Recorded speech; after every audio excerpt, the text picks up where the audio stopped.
Are we streaming? Let's hope you guys can hear me. Let's just see here. Are we streaming? Let's hope you guys can hear me. Let's just. All right, you guys can, and I do have music on. All right. Woohoo! Based on my energy, there's a lot for me to talk about. But hey, what's going on, guys?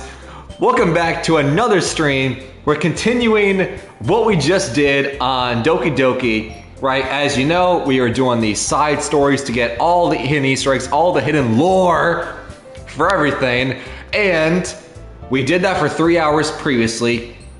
But then we had to stop to take a break to go see the FNAF movie. And based on my reaction right now, I literally just walked in the door. Within 30 seconds, I'm immediately hopping a stream and talking to you guys. So I just came back from the FNAF movie. I have a lot to say. Oh man. And I don't know if I should say it now or should I just wait for another stream to get my FNAF reactions, the FNAF movie reactions, because I have a lot to say, but because this is a silent game and involves a lot of talking, I feel like I have so much to talk about and we'll never be able to get to the actual game that we're here and you guys are watching. So, man, I don't know. But we're gonna continue the side stories. We are about halfway done, and while I'm doing the side stories while I'm talking about it now, I'm gonna continue processing the FNAF movie and what we just saw. All right, so side stories. We got trust, understand, respect. We all completed those because we ended off with respect. How MONIKA was playing that piano song. It was like my song, your note, or my song, my note, or something like that. Right, we got that song. So now it's balance, reflection, and self-love. And then there's a seventh one that appears when we finish these. So balance is Sayori and Natsuki. All right, let's hop in. Oh man, there's so much I want to talk about the FNAF movie. I'm sorry. There's so much I want to talk about.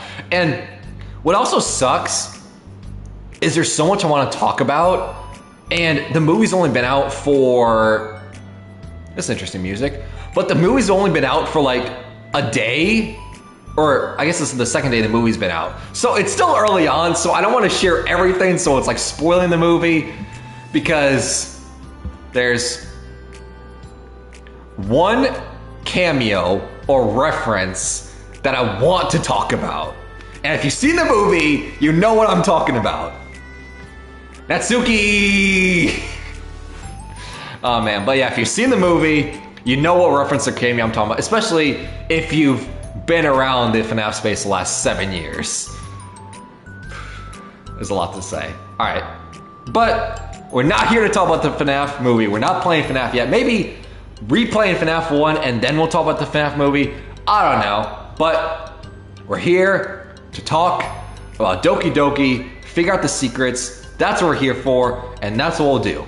And we're praying this will take a while because we probably have a few hours to go on this. And once again, this is interesting music. While Natsuki is messing with the orientation of her manga in the closet shelves, Sayori approaches from behind and pulls her into an embrace. Without consent, because as we know, Sayori hugs and touches people without consent, which is not great. Why? And if you're a new viewer, whenever there's Tatsdance Jalala of Light A's or something like that, right? It's all the same letter. We exaggerate it for comedy. Hi. Nice chat. The Literature Club has been in full swing since Natsuki joined. It would be interesting if they added a fifth member, and they like kicked, and that's when like the new game start, or like the original game started. Maybe that's what happens in the secret one. They have like a fifth character and they kick him out or something like that, and that's how the game starts, is how that seventh one ends. I don't know. Including her, the club is now comprised of 4 members. Possibly more. That's my thought. Sayori, Natsuki, Yuri, and MONIKA. Each club member has received a day in the spotlight to share all of their favorite kinds of literature with each other. Natsuki is first and shared her passion for manga. Then Sayori shared a love for poetry, as well as how she goes about writing herself. MONIKA, who has multiple literary interests, decided to focus her day on short stories. And finally, Yuri managed to demonstrate her obsession with fantasy with a little help and encouragement from Sayori. With fantasy and fun come to life, Fazbear. Alright, I'm sorry. I just have Fazbear on the line. Alright, Fazbear on the mind. Whenever I see fantasy, I have to say, with fantasy and fun come to life, Fazbear Entertainment. After the week was spent on their presentations, MONIKA decided to give the club members this next week to freely explore each other's literary interests. Sayori, having spent most of her time in the club so far with Yuri's fantasy books, is rather excited to begin her journey into Natsuki's manga collection. I want to read with you today. Tell me which one I should pick. Hey what's going on? Glad that you're here back for part 2 of the Doki stream, and if you can tell by my energetic voice right now, I literally just came into the door after watching the FNAF movie and I immediately sat down and streamed. I haven't gotten home for a minute and I'm immediately streaming.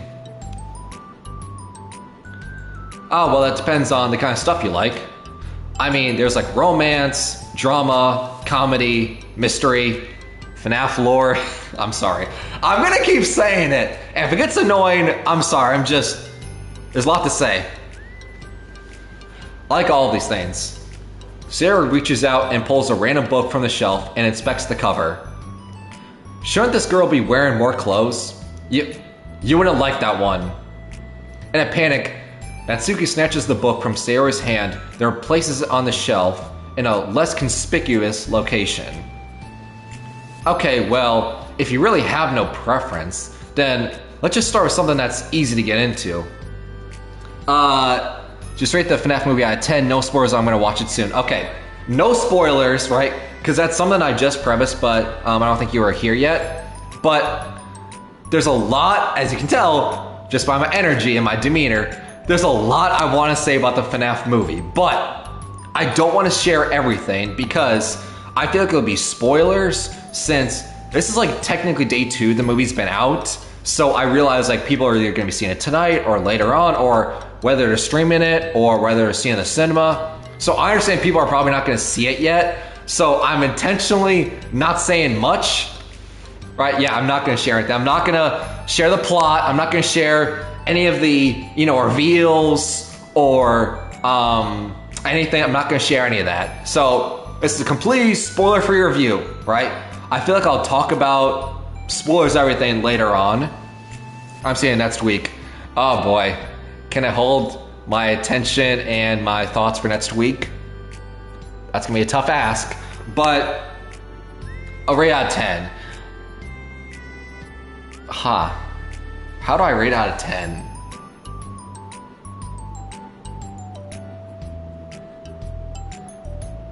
Let's see. Right, because there's 2 ratings for the FNAF movie. There's the typical October horror movie release, 1 out of 10. But then that's not what I went to the movie for. That's not why I was seeing the FNAF movie. I saw the FNAF movie because I've been attached to the series and the lore for 7 years, and we've been waiting for the FNAF movie for like 5 years, ever since it came out or was first teased in like 2015 or something. So that's why I went to the FNAF movie. So I feel like my ratings can be higher and biased just because, well, I have an attachment. I like the movie though. It's solid, right? I would say 7.5 out of 10. Well, if we get into spoilers, probably 8. I think that's fair. Okay, well, if you really have no preference, then let's just start with something that's easy to get into. A lot of these don't start to get really good until a few volumes in, and I wouldn't ask someone to make that kind of commitment unless they're already into manga, which is fair. That's my anime experience. I have very little, as we know. The only anime experience I've had is watching Naruto, which, as we mentioned before, many times over, if I'm gonna watch one anime for my entire life, Naruto, not a bad choice. It's easy to get into. for someone who's never seen it, or anime in general. So yeah, I'm gonna read JoJo Part 9. Nice! I could handle it. I did it with Yuri's book at least. Well, I'm more considerate than that. Although, I'm kind of impressed by your attention span if you put that much effort into her books. No, I have the attention span of a donut. But, I love my friends and I can do anything if it's for them. Well, okay then. Let's pick you something that even donuts can read. I didn't say I was a donut, I just said I had the attention span of one. Were you just trying to call me sweet? You're so cute. No. How'd you get that conclusion? And don't call me that. A donut? Cute. Aw, how come? I just don't like it. I don't need a reason. Yeah, because in the base game, I was going to call back to that a lot. So sorry if this annoys you. You haven't seen the main game, but I guess the game's been out for like, what, 5-6 years at this point? So I don't know if it's spoiled anymore. But funny talking about spoilers, being the FNAF movie. But what I was gonna say is Natsuki doesn't like to be called cute, and she thinks like, oh, her poems, because it's all about like, you know, short words, and it's not too like descriptive compared to like Yuri or something. She gets annoyed when people call, oh, their words and their poems and everything cute. Natsuki yanks a book from the shelf and closes the closet doors. If someone asks you to stop, then you just need to stop. People need to realize that. 100%. No means no. I'm sorry. I really didn't mean to hurt you. No, sorry. It wasn't you. Natsuki shakes her head while pulling a second chair over to her desk. I was talking about something else. I didn't mean to get angry all of a sudden. Natsuki averts her gaze and mumbles. You're like, well, like a nice person. So, I wasn't talking about you. I still learned a valuable lesson. They're talking about MONIKA because, you know, Mako is kind of high maintenance against the manga, or Yuri, because as I mentioned before, Yuri and Natsuki were the ones that butt head the most in the main game. Sari, not too much. They didn't spend much time together at all. If we're being honest, they probably spent the least time. Sari speaks softly as well, feeling shy after receiving the unexpected compliment. Well, anyway, here's the books. Just start whenever you feel like it. What's it about? Well, it's like a comedy, and there's romance too, obviously. Sari looks at the title. It's called Love is Another Word for Luck. It's about a girl who keeps accidentally running into the same guys, and then you find out, like, well, you should just read it. But you have to tell me what you think. I can already guess who you're gonna ship yourself with. It would be so funny if I'm right. Ship? I don't get it. Never mind. Let's not worry about that yet. Just make sure you tell me what you think. Okay. I'll start then. Hey, maybe tomorrow we can do poetry too. Oh, yeah, I guess. But don't you want to finish this first? Yeah, but we can do both. I mean, unless you don't like poetry, then I won't make you or anything. No, it's just, well, never mind. We can worry about it tomorrow.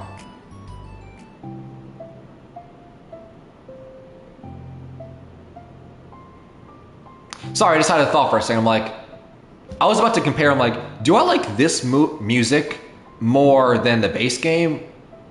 I think so. Anyway, after the club meeting ends and Natsuki and Yuri leave, Maka strikes up a conversation with Sayori. I see you got Natsuki to share some of her manga with you.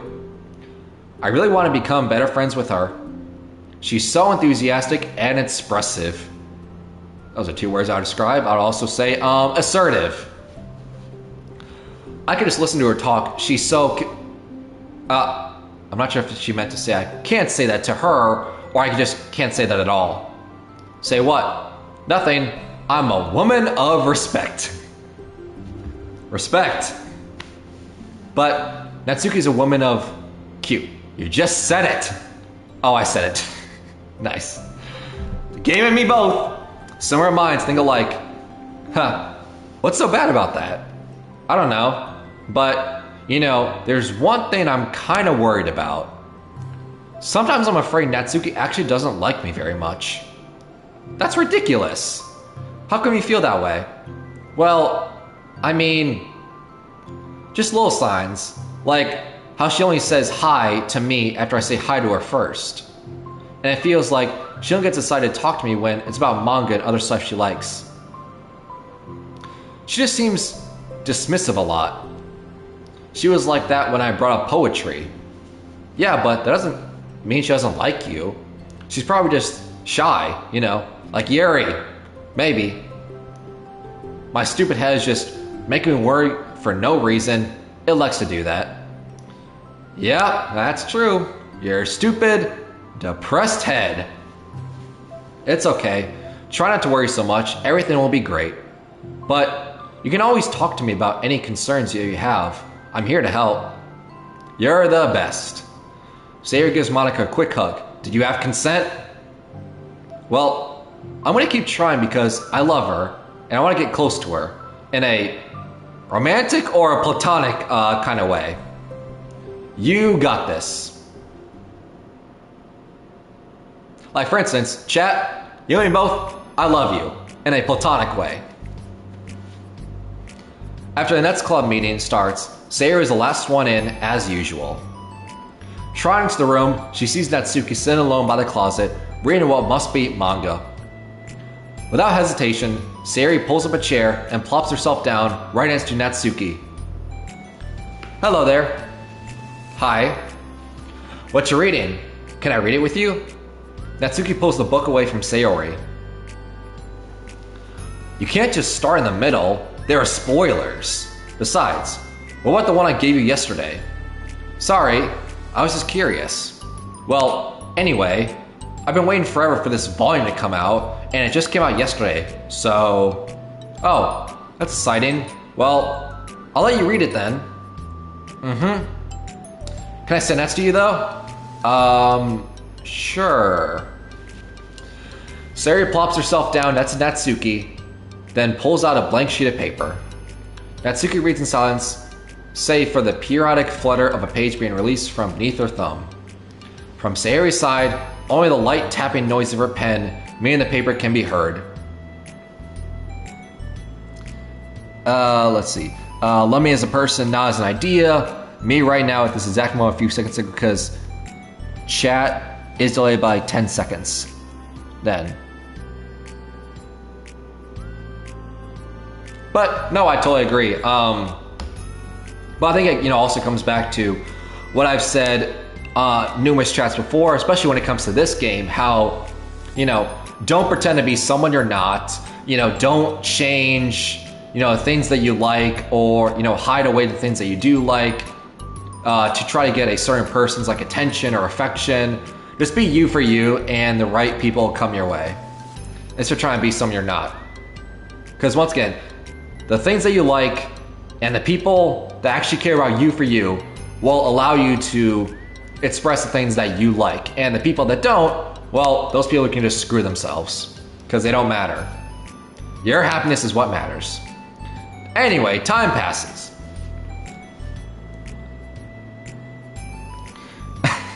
Be honest, because I found out that you like something and you didn't tell me, I'm gonna fight you.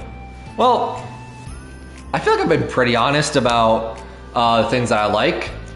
I like games like this, like FNAF, like Doki Doki, games that, on the surface level are interesting games, but then when you pull back the pages, pun intended, when you pull back the pages, there's a lot of hidden lore and hidden mystery that you have to solve to figure out and to pick the full story.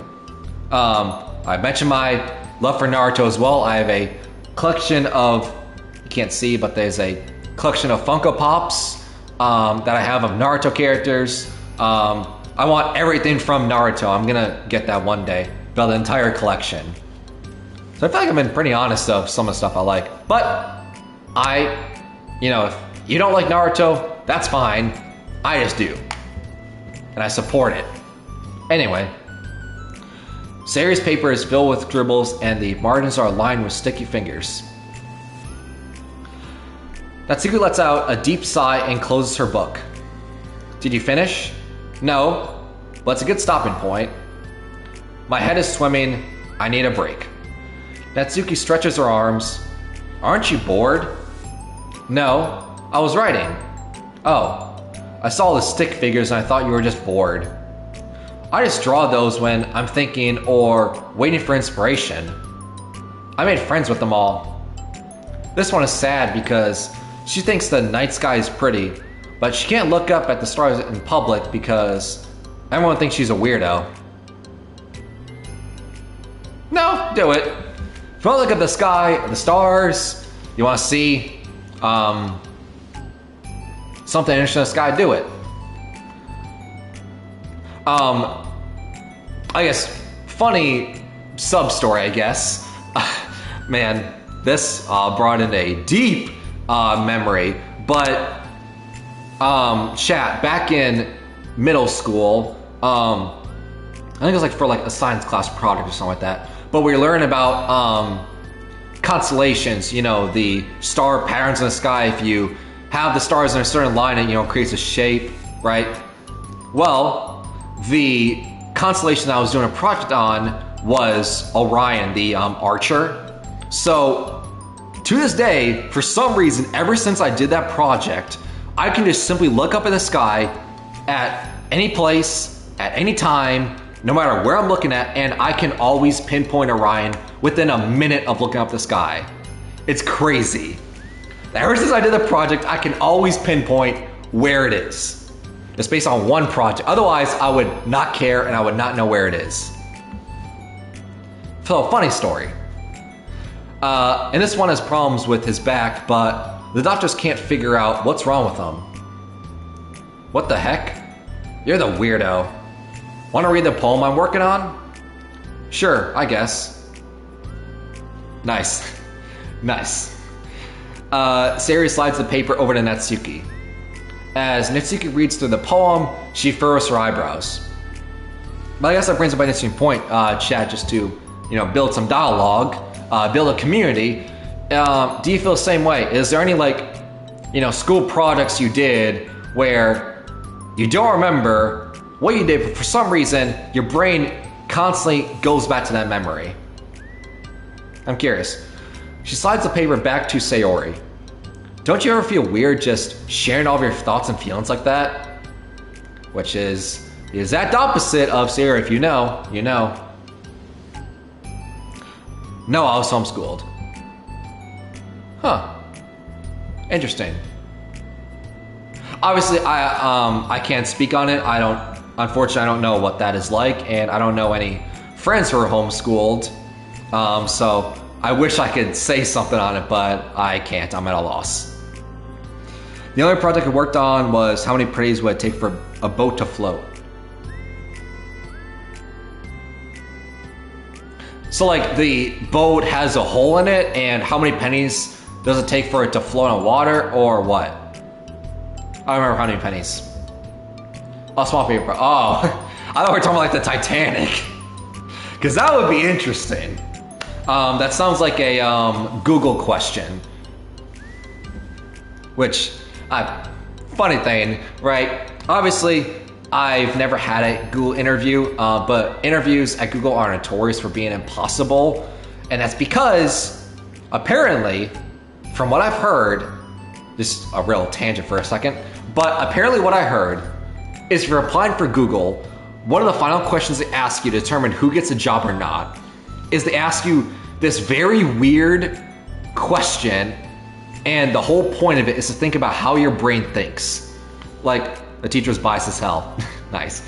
But some of the Google questions would be if you had an empty room, could you fill the room with quarters as high as the Empire State Building? Would the quarters fit in an empty room as high as the Empire State Building? Or another one is like, you know, if you're in a blender that's about to go off, how do you survive? Right? You're like a couple inches inside a blender, and the blender's about to go on, how do you survive? I mean, your poems are like really emotional. Is that bad? Well, no, it was just an observation. I think people can get closer to each other if they find ways of experiencing their feelings. Well, Natsuki begins to protest, but she can't find a good way of putting her thoughts into words. Doesn't that depend more on the kinds of friends you have? I don't know. To each their own, I guess, but I've never met anyone I'd feel comfortable sharing my poems with. Not that it's you, it's just how I am, so. You write poems? You never told me that. I thought you wrote other stuff.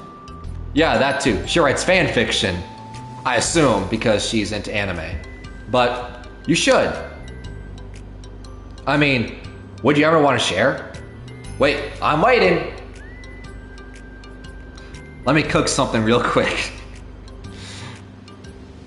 I don't know if you mean, there's a funny joke. I don't know if you mean literally cooking something or, you know, let you have a Google question. Hold up, let him cook for a second. Let's see what he's got. I don't know which one it is, but either way, I'm entertained. Like I said, I don't do that. But can we talk about something else? I'm sorry. It's not your fault. It just makes me uncomfortable. I can't help it. Still, I'm sorry. It's fine. Well, let's move on to something that makes us both happy. I should continue the book you gave me since I didn't get very far yet. Sure. Over the next few days, Sayori begins each club meeting by approaching Natsuki with unwanted enthusiasm. It's Natsuki! Like I said, chat, anytime I see the same letter over and over and over again, I have to exaggerate for funny factor. Cats are better than humans. Dogs are better than humans. Humane? I assume you mean humans. Humans are scary. Instinct is hard. I like cats, but not dogs. He's dog. Yes, ma'am. Thoughts? If that's a poem, snaps. Nice poem. Poetry snaps.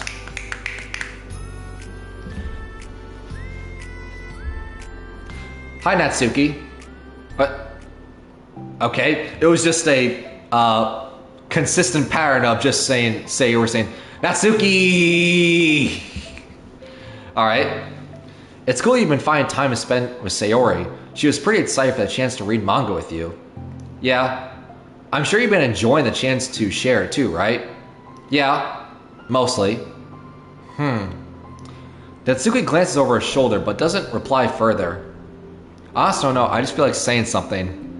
Hey, you entertained me, and once again, if it is a poem, nice poetry snaps. It was a nice poem.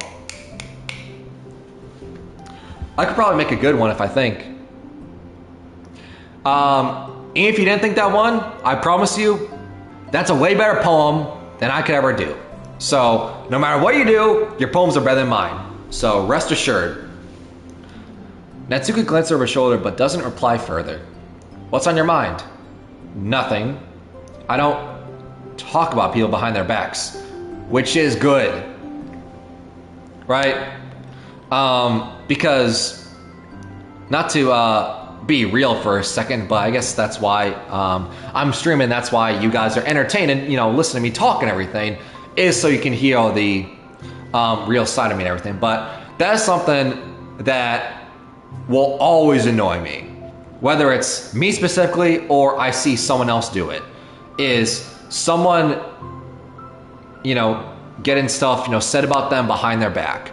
Because to me, that's a weak move, right? To me, if you're able to say something badly about somebody behind their back, you should also be able to say it in front of their face. And if you can't do that, then you're weak. and I'm trying to keep this, monetization friendly and everything, but you know what I'm trying to say, right? It's a weak move if the only reason you talk bad about someone is behind their back and then you pretend to be nice when they're around. That's a weak move. I can't support people like that personally.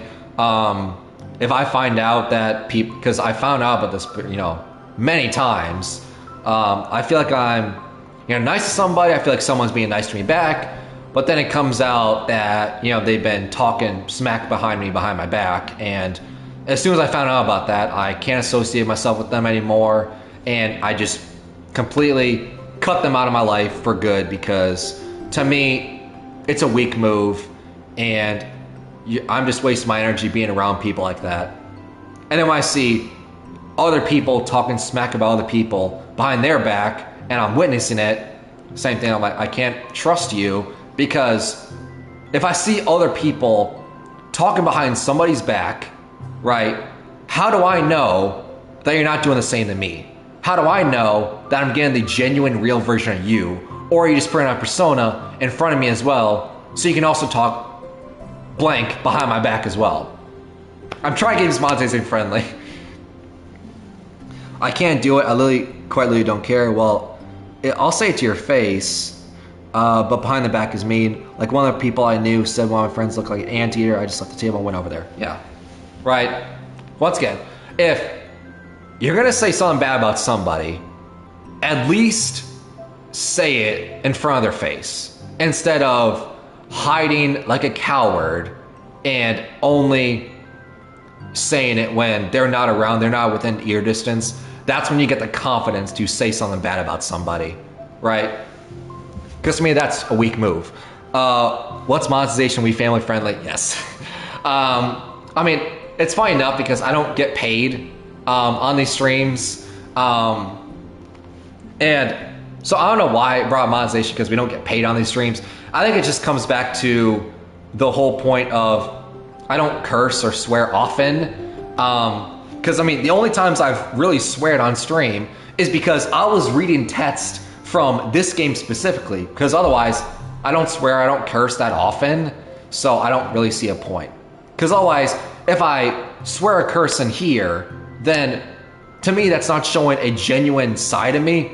That's me putting on a fake persona of me for entertainment for you, but that's giving a false perception of what you guys think I am, right? Because obviously you only know me through a screen, so I want to show the most authentic, genuine person of me to you, instead of being someone that I'm not. So that's just tangent over. You're really considerate. Thanks, I guess, but doesn't feel like it. You can trust me.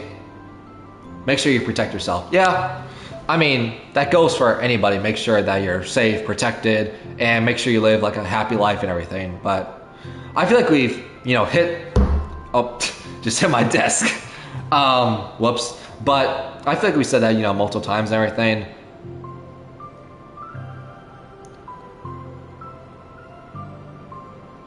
Lie to these people with consideration? I don't know about that. I think it's just be around people that you trust and know won't talk behind your back, because otherwise they're a completely different person, right? Like, be around the people that genuinely care about you and genuinely, want to be around you, rather than people who act like it. I think that's the best way to close off on a topic. Never mind, you wouldn't get it to reference. Oh. Alright, back to the game. Back to the game and the real life conversation. But at the end of the day, if you talk smack behind someone's back, and that's the only way you do it, you can't do it in front of someone's face, you're weak and pathetic. Anyway, tangent over. I just hate people who do that with a burning passion. Natsuki stands in silence for a moment, still fidgeting. I just feel smothered sometimes. I'm not used to someone being like all over me right after we meet. I mean, it's fun to hang out with her, but I just have no control over the pace. And I just can't meet someone and instantly become best friends with them and like share everything about myself. That's not how it works. I just want to chill out sometimes. Yeah, because 11th grade, which was 2 years ago, I saw the most crazy accusations. Oh boy.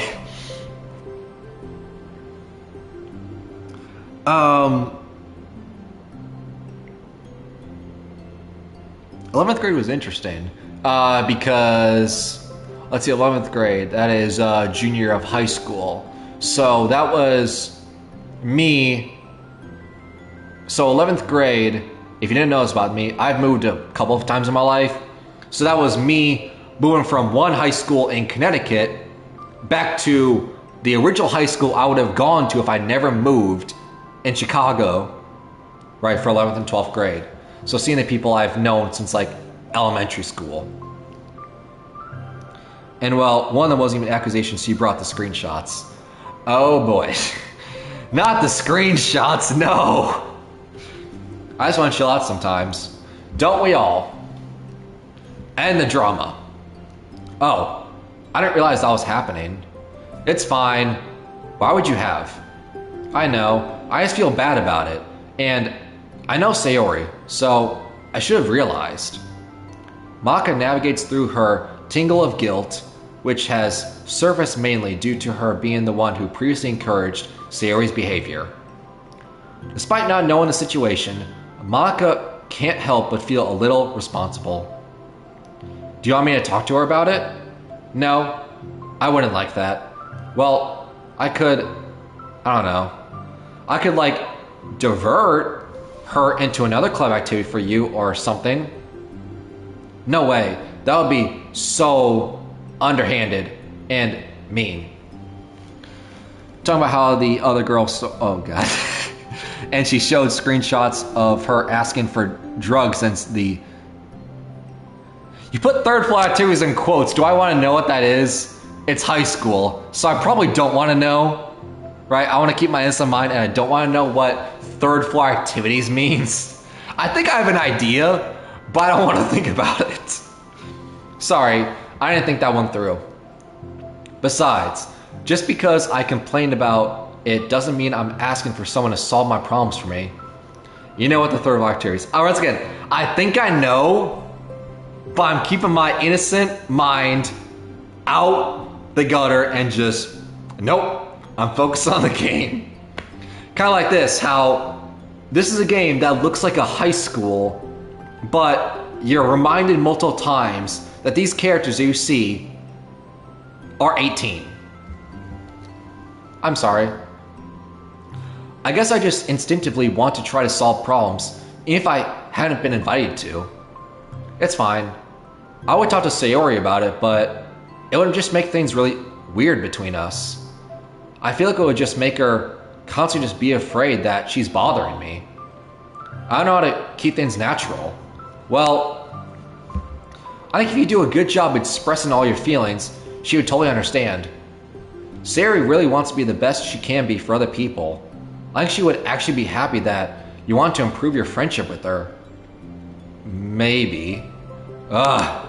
It just feels so dumb. Talking to someone about how to be friends with them. It's just weird and totally not cool. Maka shrugs. That's shrugging, because as we know, I speak for all of them, so I'm pretty much all of them. It's the literature club. Then she mumbles through a stifled laugh. It's not the cool club. Hey, sorry, that just tickled me for some reason. Look, I know that you're kind of in a tough spot, and that it's hard for you to really express yourself.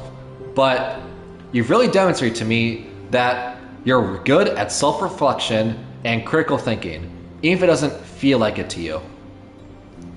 I think that's the most important part of being able to navigate through these things. So, I believe that you'll find the right thing to do. Well, Natsuki instinctively starts to reject the compliment, but then she can't find any excuse to do so. Thanks. Natsuki gathers her things, then she finishes her thought in a mumble. And I'm so glad I joined the club, even if it's weird sometimes. Monika smiles, but Natsuki turns her back and walks away before waiting for a reply. It was an unusual way for Natsuki to express her appreciation, but Monika knew what she meant. It made Monika feel like everything really was going to be okay. Is that it? Part 1's over? Yep. Alright. So as you see, we have side stories new. That's going to be part 2. I'm sure we have files, we have mail, we have new pictures. Music got added. But we're going to save all that for when this is over. Right? And then go through all the Easter eggs, all the lore that we found throughout. Alright. So, balance. Part 2, let's go. And then we have Reflection with Yuri and Monika, and then Self-Love with Natsuki and Yuri, which I will say should be interesting. But once again, I've not seen any of these, so I have no idea what happens. Alright, let's go to part 2. So yeah, this is about like 40 minutes, because we've been streaming for 40 minutes, and we just finished part 1. So, once again, the thing about, all the side stories are like 3 hours total is a complete lie by the developers. I don't know why. Yeah, you got the idea, but I won't say it because...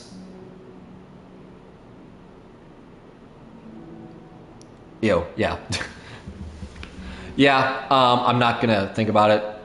Especially when it comes to high school, how... You know, certain people, well, I guess it's bad for me to say, but, you know, some people are just in high school to, you know, go to house parties, drink underage, do drugs, have sex, all that stuff, right? Instead of wanting to go to college and stuff, but people do what they want. I guess the same thing with college as well, except it's more extreme because you're away from home most of the time. Also, fun fact, interested. It's lunchtime. Sayori, who usually buys her lunch, is making her way to the cafeteria like any other day. How does she buy it? She has no money. Sorry, that's just the main game talking. The clamor and bustle of the students is drawn by Sayori's impeccable skill of zoning out. However, her imagination is momentarily interrupted by the glimpse of a familiar pink-haired girl. Hey, that's Natsuki. I never run into the other club members around the school. Natsuki! Like I said, chat, I have to stick to my guns. Sayori stands on her tiptoes and waves. Even though, isn't Natsuki shorter? Anyway. Natsuki, who's busy walking and chatting with her friends. We put quotes with the friends part if they're the same people, because as we know in the Monika Natsuki story, they're not really friends. Or they don't seem like it. Doesn't know Sayori at first. Our school had 164 fights in 2 years. Huh. I can't say I've ever seen a school fight, whether that's college, high school, or anything.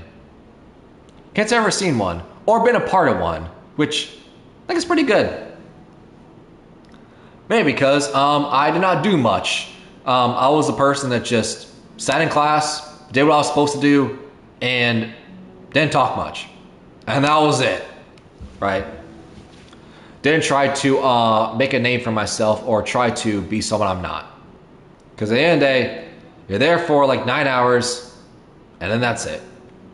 And then once you graduate, like high school, you don't see those people again for the rest of your life, and same with college, so who cares really at the end of the day?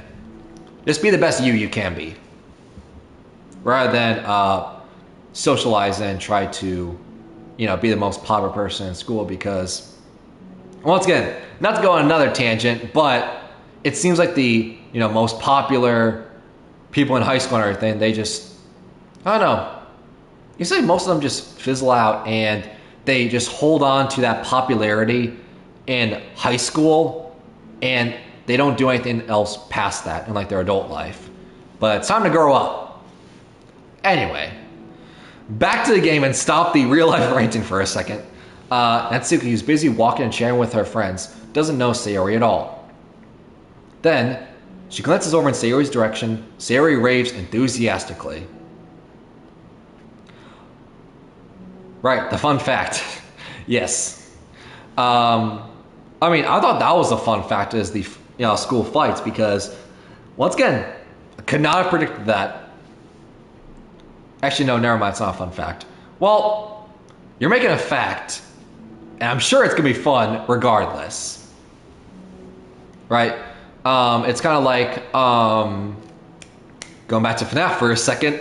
In Sister Location and FNAF in Night 2, not supposed to say FNAF 2, but in Night 2, when the hand unit was Angsty Teen and you're going through the vents, and he was like, so funny story once, a dead body was found in this vent once.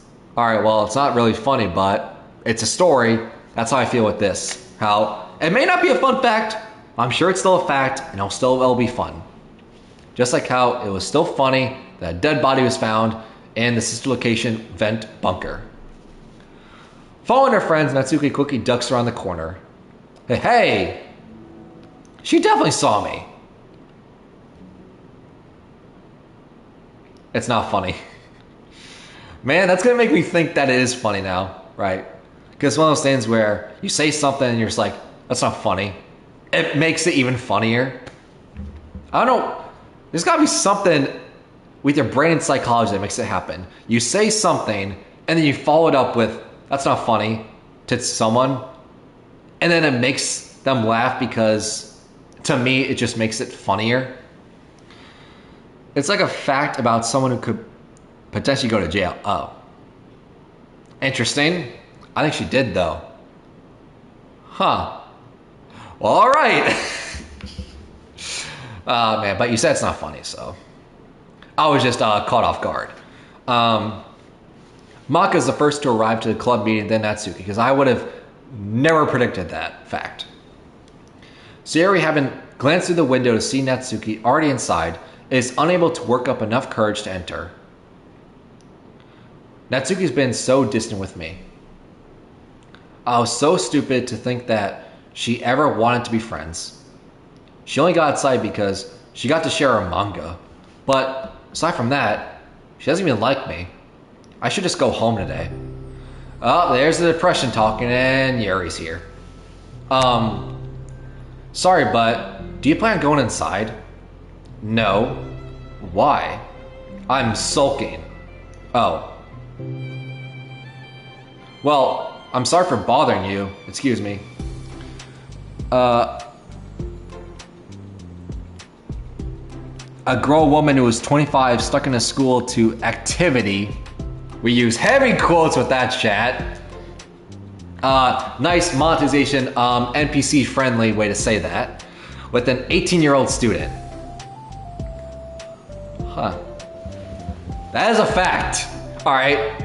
That is a fact. I'll say that.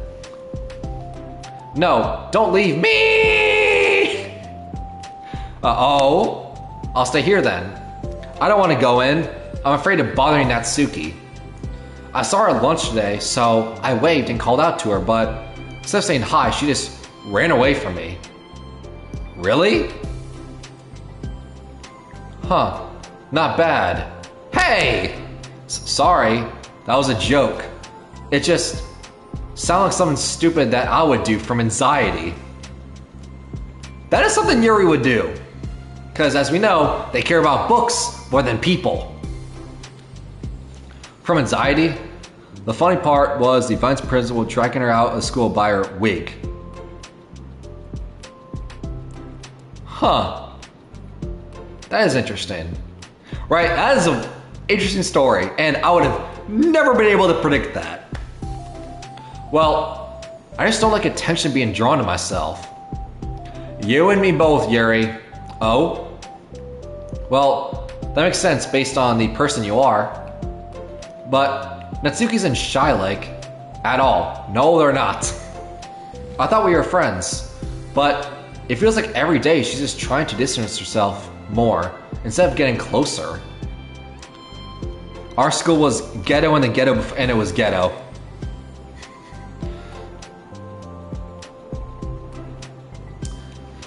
Let's see, do I have any funny high school stories? I'm trying to think. I think one of the craziest things to happen in high school for me was there were cops swarming the hallways of school non-stop all day because there was a threat that people were going to be stabbed. I think that's the funnest story I have of my high school experience. My best friend once bought a knife on me. Oh, speaking of stabbing, it makes me feel, and speaking of stabbing with someone like Yuri, it makes me feel like she was only spending time with me during the club because I was reading manga, but she doesn't actually want to be friends with me. Well, I feel like I'm missing a lot of context here. Was she in the middle of anything when you approached her? No, she was just walking with her friends. With her friends? Yuri pauses for a moment. How do I put this? Sayori, you're very fond of your friends, right? You always want to be spending time with them. I cried legit, I was scared. He was going, oh wow. That's another fact that, I don't know if it's fun, but it's just like the one you previously said, I would not have been able to predict. He was going to stab me because why he lunged at me. Huh. Well, that's getting interesting. But yeah, I would say that is certainly one of the craziest stories I've had in high school was police were swarming the hallways nonstop throughout the school day because there was a threat that people would be stabbed. It ended up being a hoax, but it was, I'll share the story if you want. Of course, I don't think there's anything more important to me. I mean, the best parts of my day are always with my friends. Besides that, I really hate being alone, so... You hate being alone? And we do have a school shoot. Oh boy. And, funny enough, oh god, I have a school shooting story. Oh god. It wasn't high school, it was college, my freshman year. Man. That was a crazy story. Oh man. If you want me to share a story about the time a school shooter was on campus, freshman year of college, I'll share it. Because that's a story. Sayori nods. We're very different people. I cherish my time alone, and I wouldn't trade for anything. So, I think, well, it was trying to have alone time, and it was being threatened with interruption, then it just would make me not very happy. Yeah, but that doesn't even, wait, alright. I wanna know, do you wanna know the stabbing high school story, the threat? Or do you want to know my school shooting story in college? Because they're both interesting. He had his gun in his book bag, disassembled. He wanted to unload on anyone. Jesus. This is getting real for a second, especially not to talk about current events with what just happened in Maine, like, what, 2-3 days ago? It wasn't a school, but still. Like, what, 30 people died and like 100 people were shot? Not to get too tragic for a second. Yeah, especially with like a funny game like this, I'm not trying to bring up the main shoe and everything because this is a fun game and that's a very serious, tragic story. So that would not be appropriate for me to talk about that. I'm not trying to. Yeah, but that doesn't have to do with Natsuki. She was already with her friends, not trying to be alone or anything. No, I think it's similar. It's, well, we're all friends in the club, but we have our own lives outside the club as well. If you think about it, making new friends isn't some casual occurrence that happens on a daily basis. A friendship is an invitation to intertwine your lives together, but the capacity at which each person is ready to do that might be different. There are friends who just like to have fun together, and others who talk every day and share every detail of their lives with each other. I know Natsuki's story. Like, What do you mean Natsuki's story? Like, why they joined the literature club? What they're talking about? I forgot about background. I mean, I don't know if it's a spoiler, because I mentioned this in the previous stream that we did earlier today, the 3-hour stream, so go watch that shameless promo out the way. But I know Natsuki is not being fed at home, so she's well nourished, and her dad abuses her. So that's why she wants to do an after-school club, just to stay as much at school as possible so she has less time at home as possible to then not get abused. Yeah, that's the story. I think when establishing a friendship, it's important to consider the comfort level of the other person. I mean, we really don't know much about Natsuki's life outside the club. It could be that she simply needs to make friends on her own pace, rather than jump headfirst into a new commitment. That's fair. That's also real life as well, because there are people out there, once again, not to get to real life for a second, but it's gonna keep happening because it's a stream. I wanna talk to you. I wanna talk to the community, build this up, build a camaraderie here, build a nice thing going here that we have, because I think it is a nice thing we have. But what I was trying to say is this. That's anyone. That's when it comes to friendships, or especially when it comes to, you know, romantic relationships. Because there are some people who, you know, break up with somebody and then immediately want to date within a week or a day or something like that. But then there are other people who, you know, need months and months after a breakup to get back to the swing of things before they're dating somebody again. And it's the same thing with people jump into relationships very quickly. That's not right for them, and they have a lot of relationships in their life. Or you have people that, you know, need to chip away at that frozen heart for months and months on end before they jump into something. Everyone's different. But, so go with the pace that's comfortable for you rather than someone else, what they want. That goes for a relationship, friendship, anything. That means I really was bothering her. I just really wanted to be good friends with her, so I treated her like one. Was I actually hurting her? I don't know, I'm sorry. My insight was really only based on what I understood about my own needs. Yeah, I can't talk. And Natsuki and I are completely different, so why was I so selfish? Oh boy, say you're with the selfish part again. You dumb, depressed, selfish head. That's not me being mean, that's stuff that she says in the base game, just so you know. Even if all that is true, then it still means I hurt her. I think I messed up. Yuri, with you, I think I really was really careful to understand your needs when I was becoming friends with you, but I wasn't careful at all with Natsuki because she already seemed really social. I just took control of everything instead of looking for the right balance. That's the name of this story, balance. I think that was the first time it came up as well. If it's not, well, I just noticed it now. Now I heard her and she doesn't want to talk to me. How could I let myself do this? Sayori, I think that, well, there was one time you told me something about the way I saw things in my head being different from reality. It's easy to automatically jump to the worst case scenario, but I think it's more likely that Natsuki doesn't harbor any ill feelings towards you. So, I think if it were to realistically consider the situation and how it would cause someone to feel, I'm bad at this. I'm sorry. You're a lot better than me at things like comforting and reassuring people. Suddenly, Sayori gives Yuri a gentle hug. Without consent. Again, you never learn, Sayori. You're the best, Yuri. I'm sorry for burdening you with this. You're trying so hard for me. You're such a sweetheart.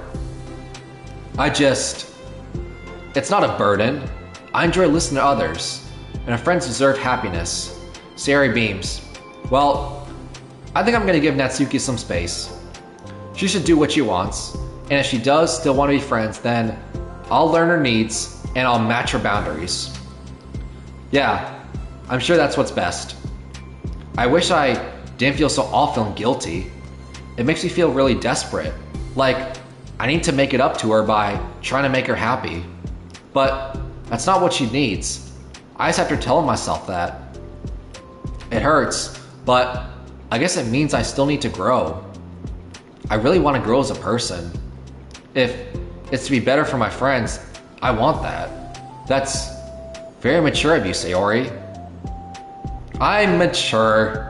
Even though my air is full of hot air, I'm a huge airhead, and I'm really happy and upbeat, but I'm secretly depressed.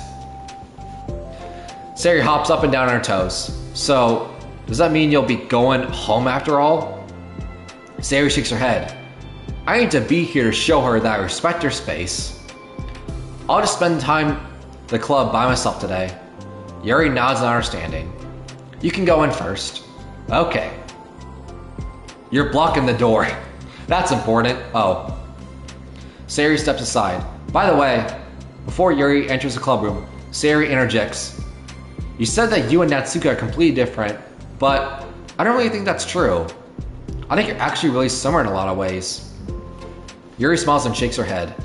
Sayori, that's absurd. You're very silly sometimes. Yuri turns and enters the club room. After a moment, Sayori follows. Alright, let's get the resolution between the two of them. The club room is quiet. When Sayori walks in, Natsuki glances in her direction. Alright, let's get the resolution. Let's get the bonus photo of the two of them. Having a balance. Having an open dialogue and fixing everything up. Sayori smiles and gives Natsuki a quick wave before sitting down across the room. Yuri's face is already buried in a book. Sayori decides it's best to continue the manga she is reading, so she pulls it out. However, it looks like Natsuki isn't reading today. She has a sheet of paper in front of her and applying a pen against her desk, staring at it. She writing a poem? Oh? Are we writing today? Maka speaks in a quiet voice. Unwilling to disturb the peace of the club room, she kneels down next to Natsuki's desk. Hey! Natsuki pulls the sheet closer to her and covers her with her arms. Sorry, I didn't mean to peek. Whatever. I just want to see how everything was going. It's fine, Natsuki replies dismissively. She glances over at Sayori, who is focused on her manga. Maka follows Natsuki's glaze. I think she's mad at me. How come? I'm busy right now. Ask me later. Maka falls silent. Natsuki looks back down on her paper. She inches her hand away from the top margin, allowing Maka to see. It says, To Sayori. Huh. Is that a callback to the main game? Because in one of Natsuki's poems, when you're going the Natsuki route, she gives you a poem, but it's actually a letter saying, I'm really worried about Yuri. I want to be friends with her, but she doesn't like me and everything. And also, I don't trust Monika. Don't tell her I gave you this. Just pretend I gave you a really good poem and everything. Is that what this is referencing, calling back to? I think. So yeah, she's used to letters. Understanding, Maka smiles. She places a hand on Natsuki's shoulder and whispers softly, I'm proud of you. Oh. I'm proud of you. Did you like that ASMR? Subscribe to my OnlyFans, that ASMR. Oh man. Natsuki looks away, but makes no motion to remove Monika's hand. Maka gives Natsuki's shoulder a quick squeeze before standing back up and pulling away. Alright, let's get to the resolution here. Come on. Good poetry snaps. The end of the club meeting passes. Yuri has already departed. So has Monika, after checking on Sayori and Natsuki to ensure they wouldn't stay too late and they wouldn't kill each other. Sayori was determined to finish her manga volume before heading out since the end was approaching. However, with Natsuki also staying late for an unknown reason, quote unquote, a silent tension hangs in the air. After finishing the volume, Sayori brings it to the closet to put it away. She slides it back onto the shelf while Natsuki watches. Then, Natsuki gets up and pulls it back out in order to return to its proper location. Sorry. I didn't know where it's supposed to go. It's fine. The two fall silent again, avoiding eye contact. They both look like they're about to say something, but neither can break the silence. A moment passes. Well, I'll be on my way. See you tomorrow. Sayori turns away to hide her pained expression, then walks away from the closet. If there was any proof Natsuki no longer to be friends, this was it. Defeated, Sayori carries herself out the club room. What, that's it? There's no way this is it. There's something more. Chat, there's more to this. They're two alone. Monika's gone. Yuri's gone. We need the resolution. They both talk to each other. Natsuki has the letter. Come on, this is ending in a good way. Once in the hallway, Sayori takes a deep breath and hits her palms against her cheeks to clear her head a little. Wait, like this? I can't do it with the headphones, but is that what she did? Suddenly, Natsuki's stammering voice calls from behind. Natsuki? I'm hungry. I am too. Maybe I'll eat after I finish this Doki stream. So that's what we're working towards. The first part, unfortunately, was working towards the FNAF movie. Now it's to eat. Kawaii? Huh? Is that I think that's an anime reference I don't get. Sorry. Startled, Sayori turns back around to face Natsuki. Oh. This is art. Alright. This is an interesting artwork design picture thing. Natsuki fidgets and anxiously continues with a shaken voice. Kawaii means cute. Oh. Oh, okay. Sorry, I didn't know. Like I said, my knowledge of anime is very small, right?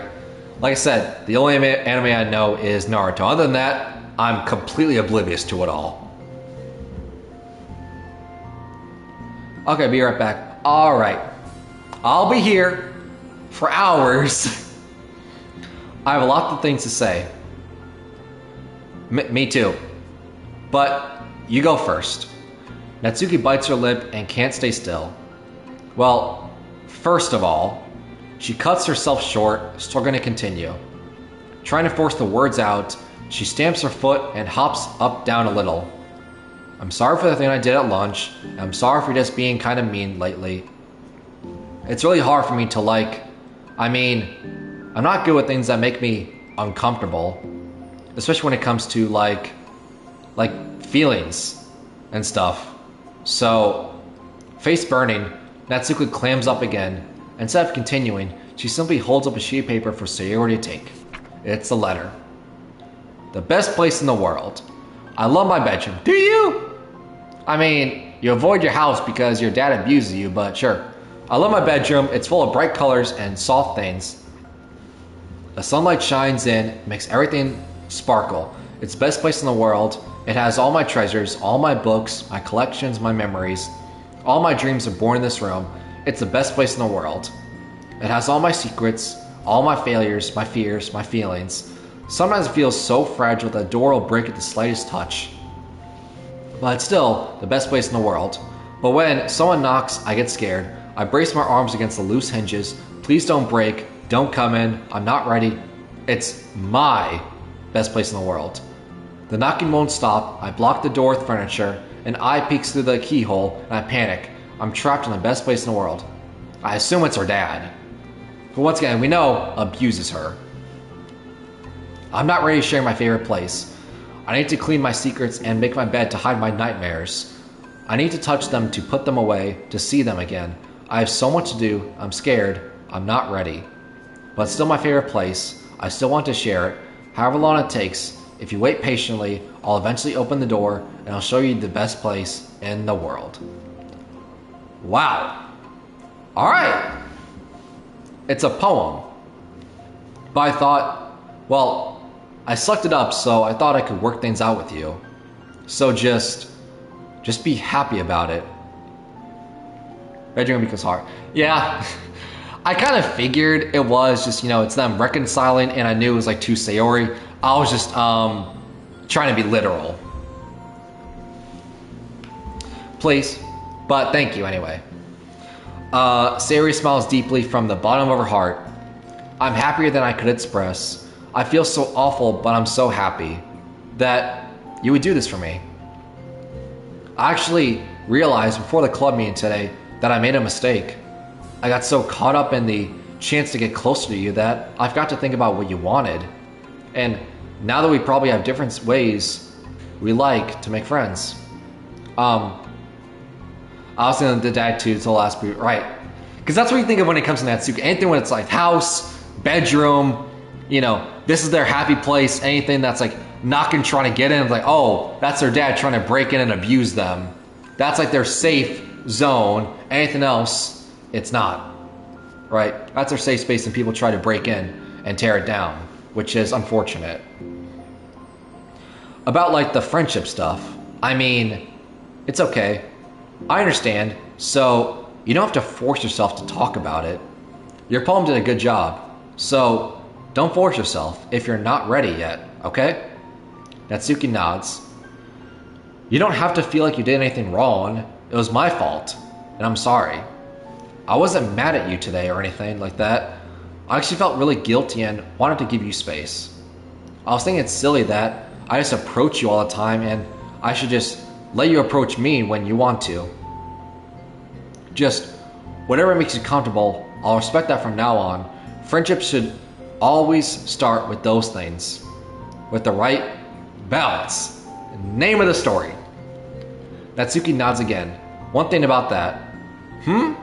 Well, I don't want to have to approach you all the time either. I just want to be balanced. Like you said. Sayori nods. I understand. Well, let's make sure all of that together then. I don't think I said that right, but we move. Hugs. Virtual hug. There. Well, anyway, now that two of them have found common ground, Natsuki finds it easier to speak more freely again. I'm not going to be like sharing my poems all the time now or anything like that, but I guess it wouldn't hurt to do it once in a while, only the best ones. So you better like them, because otherwise I might change my mind. I like anything you do, Natsuki. I was just saying. More importantly, I have to tell you about my new boyfriend. Huh?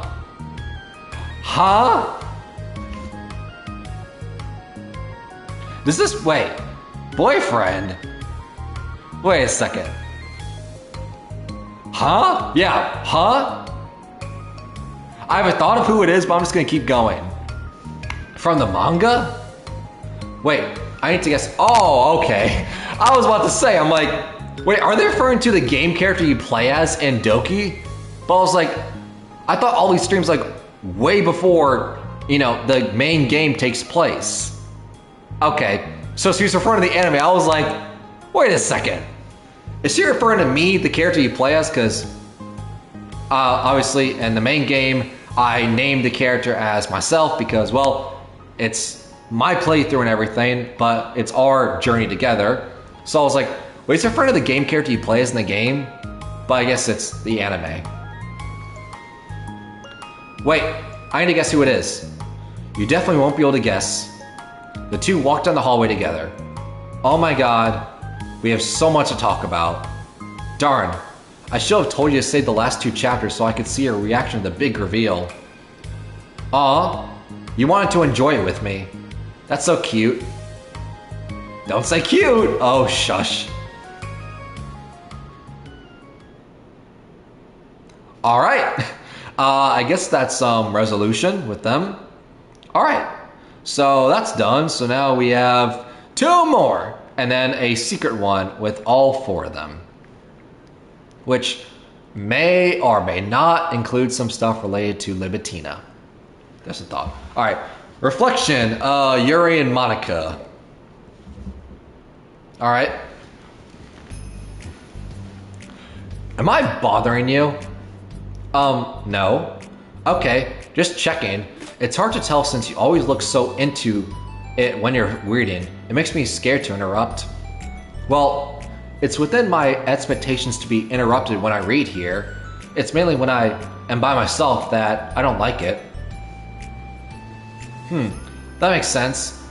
I guess if you're here in the first place, then you're more ready to socialize. Maybe it takes a while, a little bit of prodding.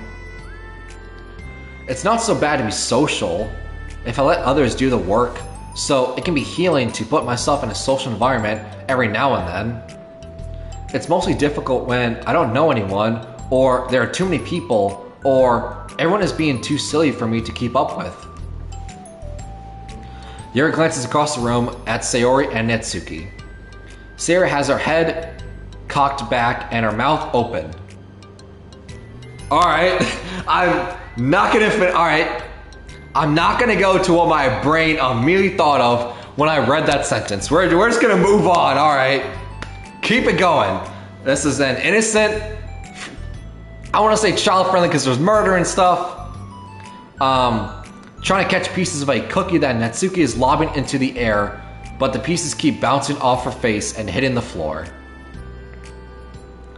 Maybe I should say something. No need, they just ran out of cookie. What a waste. They're really becoming good friends, haven't they? I'm happy. But it's now you two. Sayori seems particularly good at making that happen, but the two of them are both on the energetic side, so I suppose it works out as well. Yeah, come to think of it, you and I haven't had many chances to talk one-on-one, have we? No, they haven't. Though, that may be particularly my fault since I'm supposed to be the one engaging club members. Not at all. I probably formed a habit of drawing minimal attention to myself. The responsibility is equally on me, at least, to display some openness to engage. Well, what about during times like lunch? Do you meet up with friends? I just read. Oh, but I like it that way. It feels nice to be carried off again after a morning of classes. Do you always read fantasy? Oh, not always. She also reads horror. I suppose it's all I've read recently, but only because I'm in the middle of this series. There's still 2 more books after this one. I guess those long books suit you well, since you spend so much time reading. Well, fantasy may be my favorite, but after that, I'm more or less indiscriminate to genres. I'll read anything with depth and maturity. Oh yeah? Even like romance? Well, there are a lot of books that have elements of romance in them. Oh, come on, Yuri, you know what I mean. Maka lowers her voice. It's a guilty pleasure of mine, so I won't tell anyone if you do too. Okay, so now we know what Monika likes to read. So Maka likes to read the romantic novels, right? Yuri likes the fantasy horror stuff. Sayuri likes the poems, and Natsuki likes the anime manga stuff. Okay. Maybe more when I was in middle school. I mean, I was really lonely and people were mean to me a lot. So I just kind of felt like middle school sucked. Everyone's mean to you, including I was being... People are mean to me in middle school, high school. It all sucks. School sucks. No, please don't make me think about the past. Please don't. Don't want to think about middle school. Oh man, anyway, sorry, I just got super curious. You know, we should totally pick out a romance novel to read. That would be so much fun. Absolutely not. Really? If it's just between us? Try asking someone who has no shame, like Natsuki. Ouch. Also, she probably wouldn't like it since she only likes manga. Sorry, I swear I didn't mean that. Also, that was what caused the whole drift, the issue with Monika and Natsuki, that Monika kept saying, oh, is there anything else you read besides anime manga? And Natsuki's like, no, so probably wouldn't work. Well, I guess it was my fault for pressing you. I'm like that for things in my past too. You know, things I feel too embarrassed to re-experience. There's nothing wrong with growing out of things, it happens to everyone. For instance, Natsuki's interest in manga reminds me quite a bit of how intense I used to be about my own interests. No, Yuri, you're still pretty intense, especially when it comes to making holes into human flesh. It makes you think that she'll likely grow out of it too. Hey, were you talking about me? No, we were just talking about how our interests have changed over the years. When did you get into manga, Natsuki? Like a couple years ago, I guess. I was already sort of into it before, but I wasn't really going hard until then. Oh yeah? What was it that made you inspired to get more into it? I don't know. I guess, let me think. It was after I discovered a series that I really liked. Yeah, I was just like really fed up with a lot of things, and I just got super into one series that I really related to. Is it the Parfait Girls? The anime that's made off the game, the 4 girls with the skirts and the interesting poses, as I think it's something like that. I just know it was 4 girls in skirts with like interesting poses or something like that. I'm like, that's the name of the game, or what the game's based on. I guess I had an edgy phase where I just hated everyone around me and wanted to be by myself. Hey, kind of like Yuri. Monika? Sorry. That's completely wrong, so it's still cool that you both really found your thing. They're almost like opposites, but it sounds like they helped you a lot through hard times. You know it. Wow. What the heck? Is that book even bigger than the last one you were reading? It's technically slightly longer, but not very much. How high do you think it would go if you stacked up the whole series? Natsuki estimates by holding her hand high above her head, sizing up an imaginary stack. I should get one of those manga that's like 50 volumes long so I can say I've read more than you. Not that I have the money for that. Please, that would hardly count when your books only have a few words per page. I don't know. I was just joking. I can never actually read books like yours. It's too boring for me. Yuri shoots a glance at Yuri. Natsuki. Yuri shoots a glance at Yuri.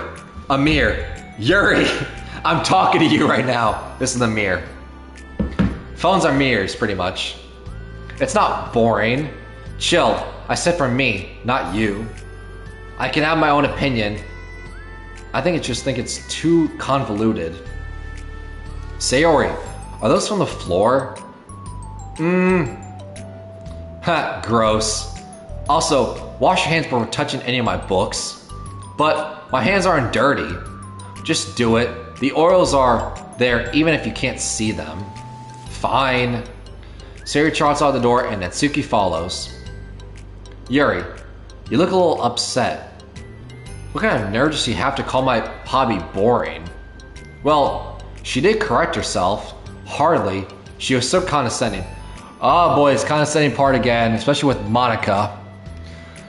The roles are reversed again. Now it's someone telling Monika that Natsuki is being condescending. I don't mind if she thinks it's not for her. I already understand that's not for everyone. But she knows well how much these mean to me. So how about just leaving me alone instead of needlessly telling me the things you hate about it? I'm sorry, Yuri. You may be right. This won't be the last time people have strong feelings about what they like and don't like. I'm sure it won't. Especially when it comes to the final one, I put that in quotes, with Yuri and Natsuki. Alright, it's all building up to that. Especially in a literature club, so I should figure out how to mediate discussions to keep them positive and constructive. For the record, I've always been impressed by the level of creativity in your books, and also your ability to get through them so quickly. Thank you. Okay, well, this is something I'll think about and revisit. I'm sure I can help Natsuki find some common ground with you. Common ground isn't necessary. I just wish to be respected. That, then, either way, I'll do my best. I'm skeptical when it comes to Natsuki. I trust you, Monika, but I'm skeptical. thought that was the end of part 1. I'm like, all right, that was pretty quick actually. That was like 20 minutes. What I expected these stories to be, not hours. Okay, everyone. Is this Isn't this the song you play as like when you're showing poems to people? But it's like a remastered version of it? I think it sounds like it at least. We have a special club meeting today. As you know, the Literature Club is a place where we get to share things that we're really passionate about. But that also means we should be mindful of how we respond to each other's feelings. I think we have a chance to turn our differences into positive energy for each other. Aren't you being a little dramatic about this? This is important to me. Well, sorry, I just feel like I'm being accused of something. No, I'm not accusing someone of anything, and I'm sorry if I came off that way, but our conversation yesterday made me reflect on the power of language, and I thought it'd be a good topic for the Literature Club, don't you think? I'm sure we're going to have differences in opinions a lot, so I need to make sure we're prepared to keep a positive atmosphere in the club. If you say so, sure. The cool thing about language is that it gives us a lot of different ways to express the same idea or emotion. We have a lot of control over how we want the other person to feel when receiving our thought. This goes for poetry, narratives, casual conversation, basically anything. For example, Sari, what's your favorite food? I have to organize by category. Should I start with snacks? Or do you mean full meals? Should I include breakfast? Oh geez. Okay, how about your favorite fruit? That's easy, cherries. Really? I always thought cherries tasted nasty. What? Cherries are delicious. Whoa, that's a strong reaction. Well, I just don't understand how somebody could think cherries are nasty. How does it make you feel? I don't know, sad? Defensive maybe? Yeah, I got defensive. See? The reason you had such a strong reaction wasn't just because I don't like cherries, it's because you felt like your opinion was under attack. But that's weird, right? Someone like tastes is completely subjective. But when I say something I think cherries taste nasty, I'm using objective language. I'm challenging Sayori's reality that both cherries are delicious with my own, which is that cherries are nasty. Wait, hold on. How is that objective when you just said it was only your own opinion? It has to do with the way our brains interpret the words. You're talking about the reality of the cherries, not your feelings about them. Like Sayori. Let's rewind for a second and pretend I don't tell you that I don't think cherries are nasty. Good. So, what if instead I said, like, I've tried cherries and they're not for me. It's not the kind of flavor I enjoy. Well, that's fine. As long as you don't call them nasty. Nasty's a nasty word. Okay, so cherries was kind of a weird example, but I think it's the point across. This time around, instead of talking about the cherries, just talk about feelings, and Sarah didn't get defensive. So, instead of clashing with each other, it's like we received an invitation to talk about our differences. Yuri, you don't need to take notes, I'm not gonna quiz you or something. I know that. I was just... sorry. I didn't mean to call you out, you can do whatever you like. But, does anyone have any thoughts so far? Yeah. I just feel like I shouldn't have to put my language through a filter just to protect someone's feelings. Well, you don't have to. The choice is yours on how you want to come across to other people. I'm only suggesting as a tool to help turn your differences into a positive experience rather than an argument. Right, Sayori? Whatever you say, cherry hater. Oh, come on. Sayori, I actually like cherries. I was just saying that to help demonstrate. What the heck? I've been duped. I'm sorry, Sayori. I'll make it up to you later. How about a cherry sundae? I was about to say, let's come up with cherries. You're welcome to dupe me anytime, my beloved president. Wow. Sayori's very easy to get bought out. You just need cherries and she'll let you do anything. Buying your people's loyalty. How deplorable. Oh, like, that would turn down a free sundae, Yuri. You are certainly a fan of those cupcakes I brought in the other week. That was, I was reading and not keeping track of them. Oh, that's enough. We're getting off topic. So, now that we have the gist of it, how about we try it with something more relevant to the club? Like manga, right? No reason, just something that just popped in my head. Random category reading, why not? No reason in particular we did that. Let's try to have a productive discussion about our differences in opinion. Yuri, do you want to start? Well, I'd rather not, no. Oh, how come? Well, because I don't see how anything productive can come from that. It's just gonna start a fight. Like anime. It always leads to fights. No, it'll be fine. That's why I'm here to moderate. Let's just have a calm and rational discussion. Yeah, give me a little more credit. I'm not a child. You don't have to coddle my feelings. I always think it's more respectable just to speak your mind. Respectable? Your expression changes at the word. As Monika recalls, being respected was the crux of the matter for Yuri. Well, the point of the exercise isn't exactly like, it's fine. I have nothing against anyone personally. You're entitled to enjoy whatever it is you like. I would just prefer something with more depth and nuance in my reading material. I look for stories that are more imaginative and sophisticated beyond the surface level. Oh, well, that's just a misunderstanding then. I thought you were gonna say that manga's for children or something. Like, I don't hear enough of that. But there's plenty of deep manga. I'm not clueless about manga. I've read my own fair share when I was younger. What? Are you serious? How come you never told me? Because I'm past that point in my life, and I really prefer not to revisit it. I prefer more mature things now. Excuse me? Okay, hold on, can I jump in here? Let's try to keep things subjective. Because if you imply that manga is immature, that aren't you implying that someone is immature for being into it?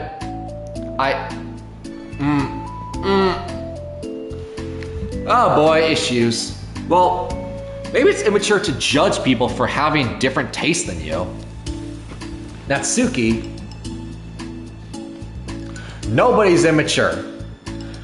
I've read Natsuki's manga and Yuri's fantasy, and I love them both in their own way. Okay. It's great that you like it, but I still find it boring. Boring isn't subjective.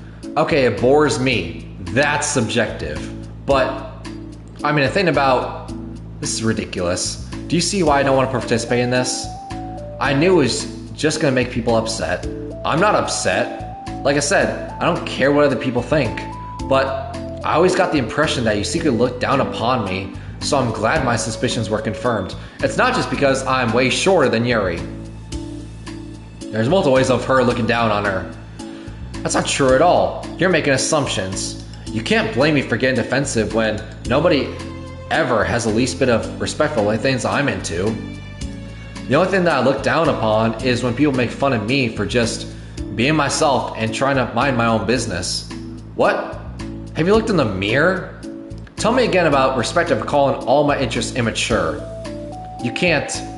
Please stop. Please. You don't mean the things you're saying right now. Let's just be friends. I didn't mean for this to happen. Well, it did. So please, don't invite yourself to try and solve other people's problems next time. Okay? Sheesh! Now everyone's at each other's throats. Yuri's piercing words send the classroom into a choked silence as she gathers her things. She leaves. Holy crap. I've never heard her sound like that before. She must be so pissed. Well, you weren't very nice either, so I was just saying. How did this happen? It's my fault. Yuri wasn't wrong. I shouldn't try to moderate our conflict when I know how bad I am at dealing with conflicts. It was a really stupid thing for me to do. It's nobody's fault. And it wasn't stupid. Everyone in the club is a nice person. Nobody would have expected this. But I guess we're sensitive about the things we really love. Honestly, she kind of brought it upon herself. Like I said, I don't care if you're not into manga, but if you're actually look down on other people for it. That's kind of the point I was trying to make in the first place. It's not about sugarcoating things. It's about just recognizing and understanding our differences. Okay, but here's the thing about that. Yuri actually looks down on me. It has nothing to do with her word choice or anything like that. So I see what you're trying to do, but I really think the problem here is her. That's the way we talk to each other, right? I mean, Yuri isn't like that. She's a lot sweeter than you're giving yourself credit for. I'm sure you'll be reflecting on this. I actually think everyone should. It'll be fine. I'll figure something out. Wow. I'm just like saying that instinctively.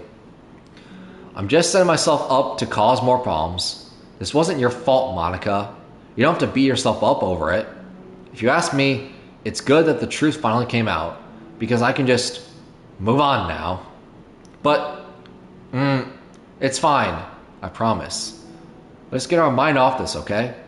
In fact, it's a good opportunity to read some manga without having to worry about feeding Yuri's superiority complex. Don't be mean. I'll talk or read manga or whatever you want, but don't be mean to my friends, okay?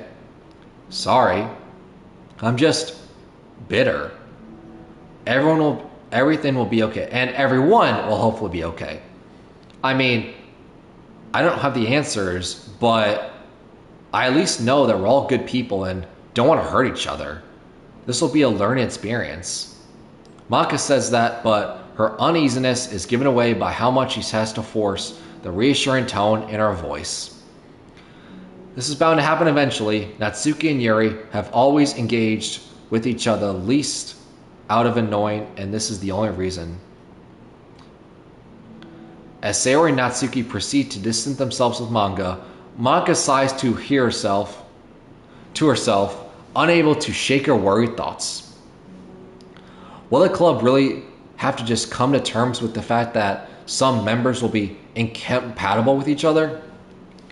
Monika desperately doesn't want to admit that, and she knows Sayori doesn't either. But for once, a solution doesn't seem to be in sight. Is that part one? Yep, alright. Way more, the downward spiral negativity to end part one, so hopefully it ends part two. But I don't know. I feel like this is more, right? Isn't this more of Yuri and Natsuki, right? Chat, am I tripping?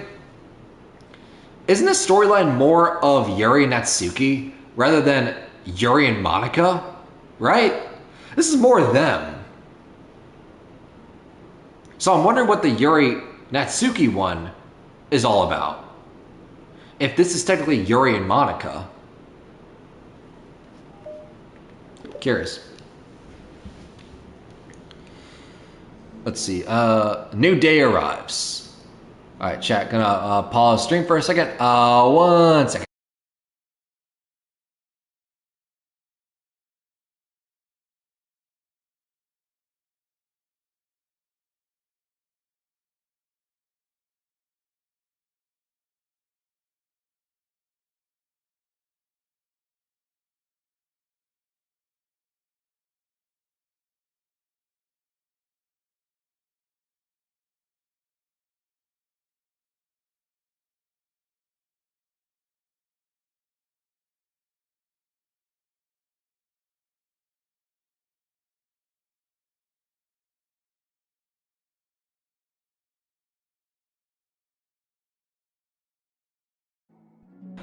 Okay, we're back.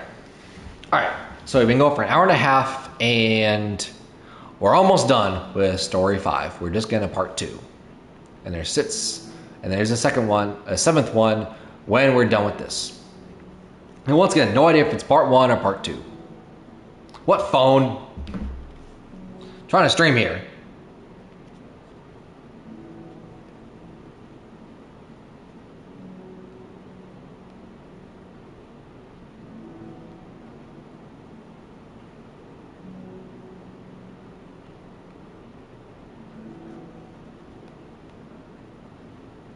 I know, great stream, right?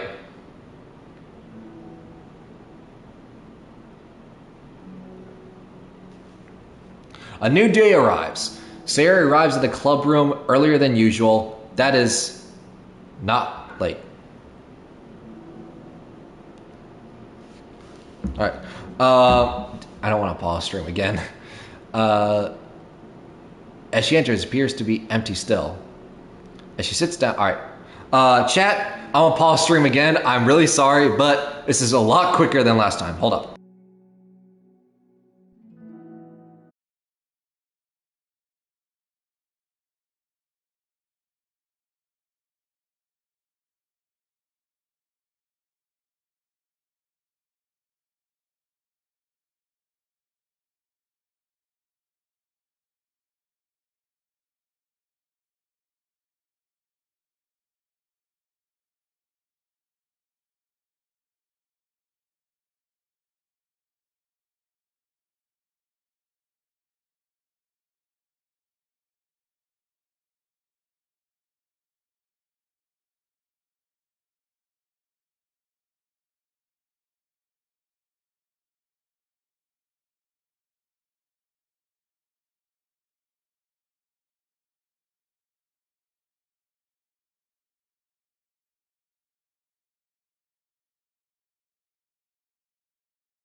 Yeah, stream went blue.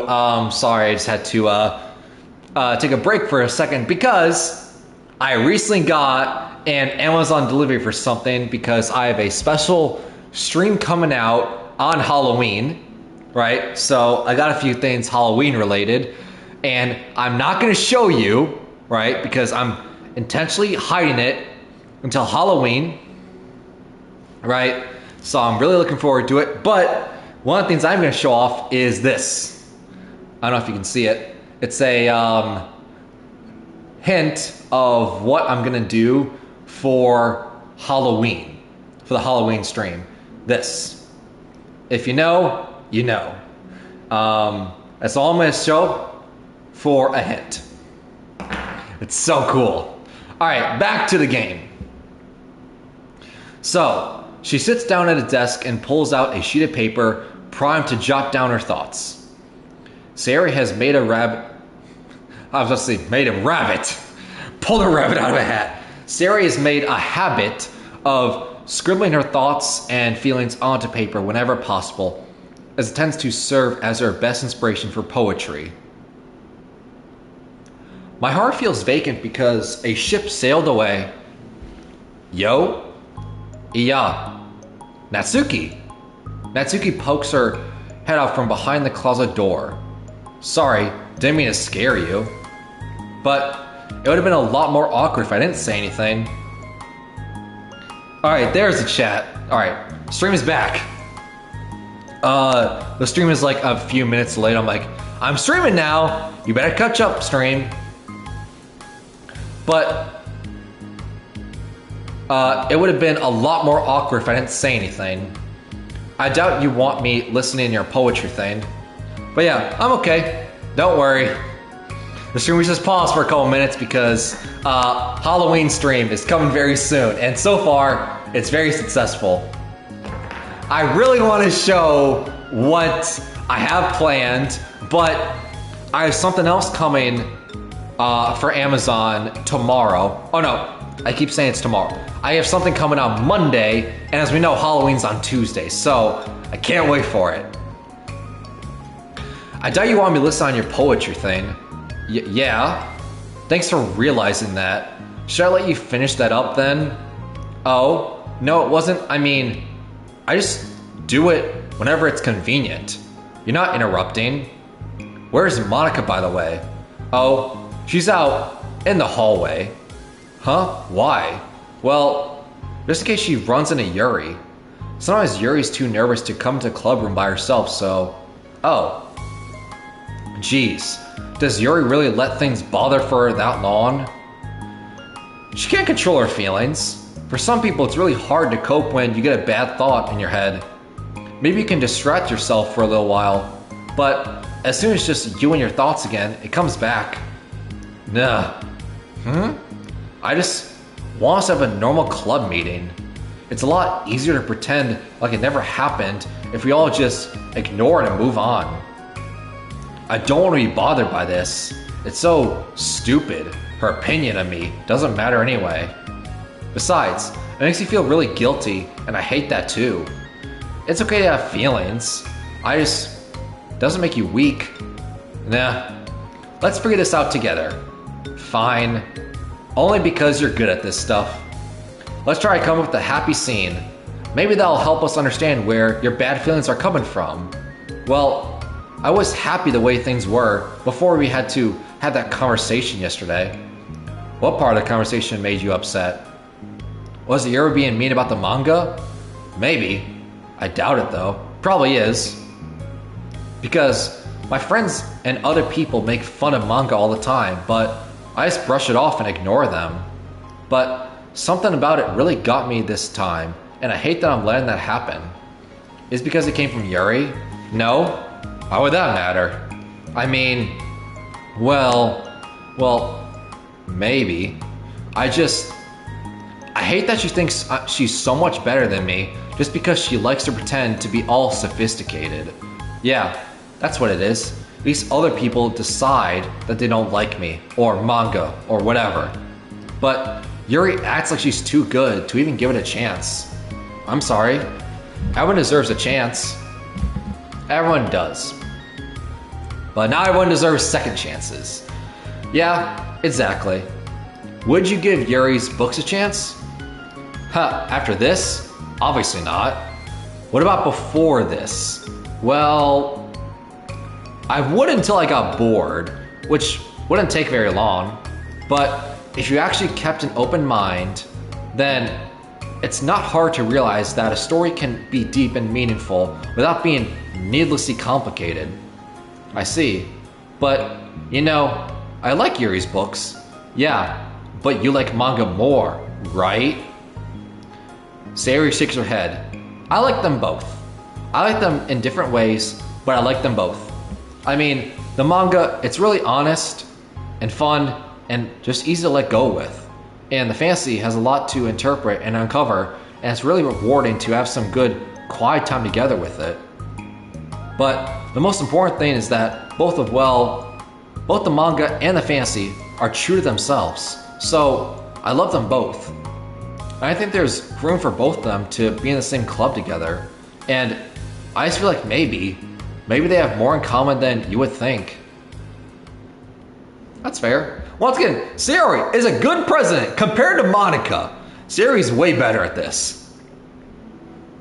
How do you get along with everyone so well? I always get into fights with people. Like, first it was with MONIKA when I was new to the club, and then it was you, and now it's Yuri. And I'm always like, oh, that person's being such a jerk. And if they just realize that, then we can at least get along. But nobody else has this problem.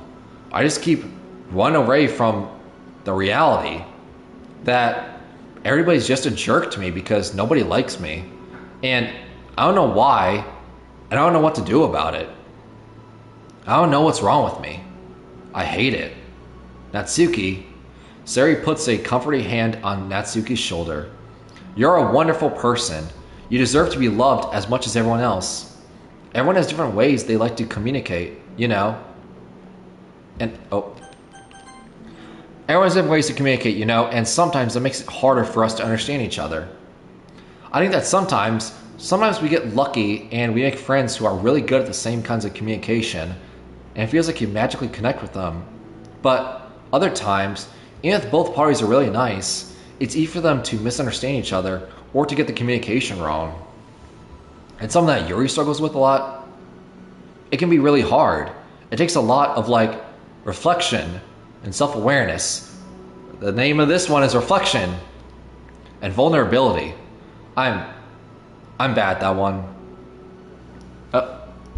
Did chat die? Chat, please tell me it didn't die, because that'll be tragic. I just got a network error. Hold on. We back? Come on, chat, connect.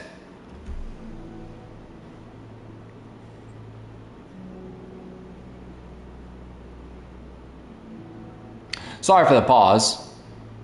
Come on, chat. Hold up. Is Wi-Fi being difficult right now? Come on, chat.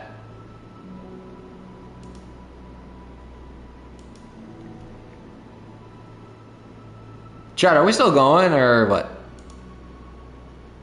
Because right now I'm getting a network error.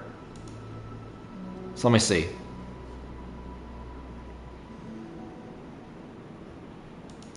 God, this part too has been interesting. We had to take a few pauses, and now we're wondering if we have internet still.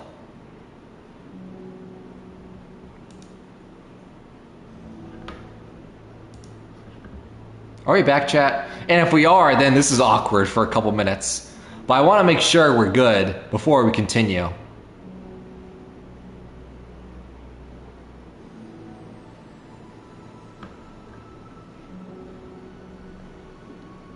Okay, it looks like we are back. Let's see.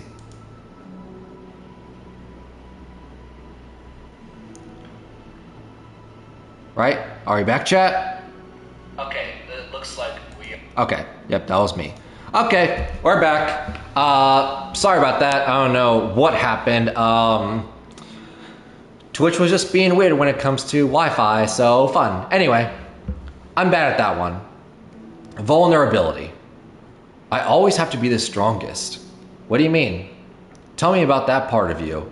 Well, it sounds stupid, but I'm really used to people being mean to me. Like, my friends, and I guess my dad. Like, when I don't get good grades or even stupid things, like if my room isn't clean, so what am I gonna do? Cry about it? If I let myself get upset, then it's just letting them know that they won. I'm better than that. I'm better than all of them.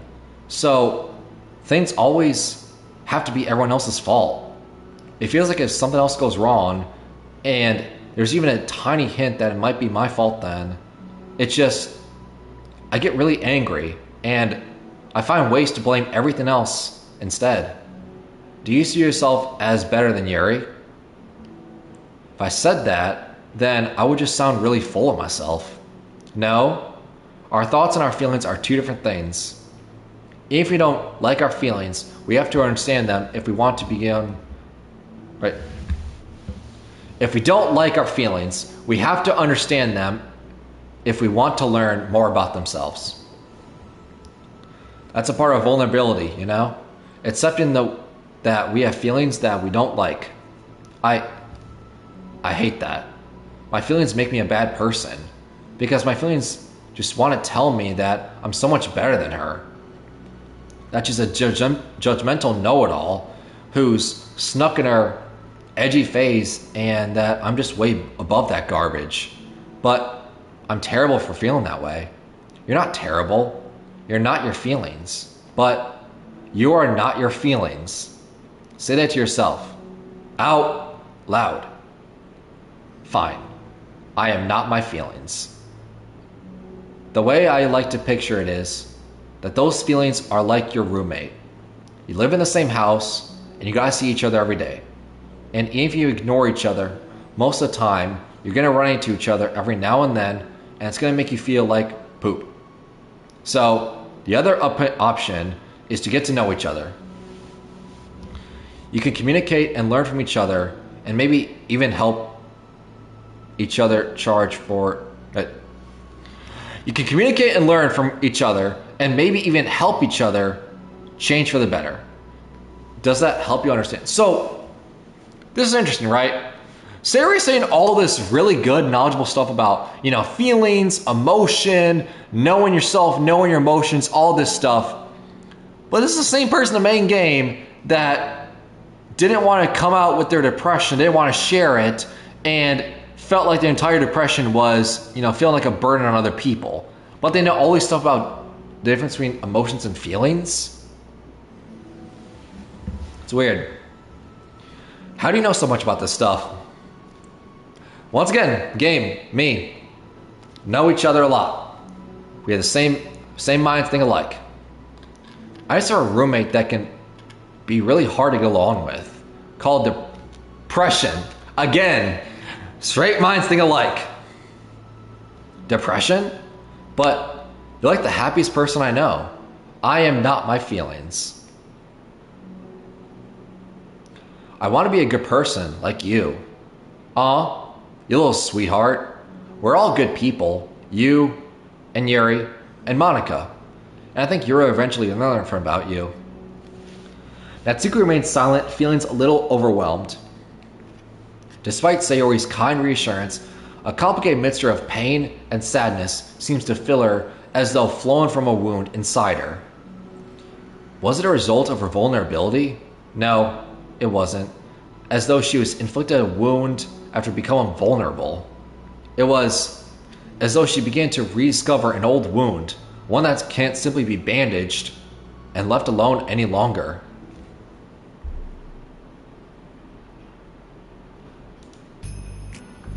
Alright, Yuri, what are you doing all the way over here? I was looking for you. Please don't yell at me. I'm not gonna yell at you. I just want to say that I'm sorry about what happened yesterday. It was unfair for me to put everyone on the spot like that. Next time, I won't try to jump in and solve everybody's problems. I guess it's a bad habit of mine.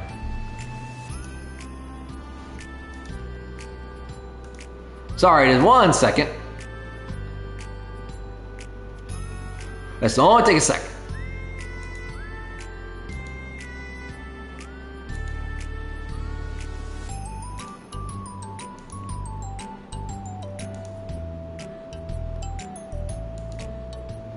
Okay, we're back. You're not mad at me? I thought you were the one mad at me. I was so awful yesterday. Yuri curls up, recalling the details of the argument. I can't even have a normal conversation without saying something wrong and making everyone upset. Hold on, that's not what happened at all. Let's talk about this, okay? Yuri paused for a second, then manages to nod. Maka takes a seat next to her on the staircase. I'm having a lot of negative thought patterns and I can't get away from them. What kind of negative thought patterns? Like, everyone hates me, especially Natsuki. Aw, that's terrible. I don't think Natsuki hates you. How do you know? Well, because Maka thinks back to a time that she herself found herself in an altercation with Natsuki, and how a display of maturity from Monika was enough for Natsuki to reevaluate her own feelings as well. I think Natsuki is just naturally defensive. I think she acts mean when she feels the need to protect herself, but you know, she's not really a bad person. In fact, I think she can be really thoughtful and considerate. She's just, well, I guess the way it works is that she wants to receive some degree of kindness first before she feels comfortable returning it. Oh, but that means the burden is on me? And I don't know how to say things to make people like me? Every time I open my mouth, Yuri shakes her head at herself and tugs on her hair. It's okay, Yuri. You don't need to beat yourself up. I think anyone would like you if they had the chance to get to know you. Well, unfortunately, the opposite is true. That's why I'm not talkative anymore to the first place. Because everyone used to think I was weird and I talk about me behind my back. That's just what happens when I draw attention to myself. Natsuki even said she found it more responsible when people speak their mind, so I did, then she hated me anyway. That was enough to confirm my fears. But Sarah and I are like you, and we've got to know you a lot more now, right? Yuri doesn't seem to have a response. Hey, what do you think of Natsuki? I don't think about her. That's not what I mean, really. I just... I was wondering if you had an opinion of her. I do. What is it? Natsuki seems to bring out the worst in me, and I feel really ashamed of it. I like to think of myself as a fairly sophisticated person, so for someone to just treat me like I'm inferior, despite my tastes, that's the worst kind of insult. Come from someone like her. It makes you think bad things about her, but everyone else seems to be like her, so the only explanation is that it's me who's doing something wrong again, and my feelings about her are wrong, and I'm wrong to get upset over something so childish and inconsensual.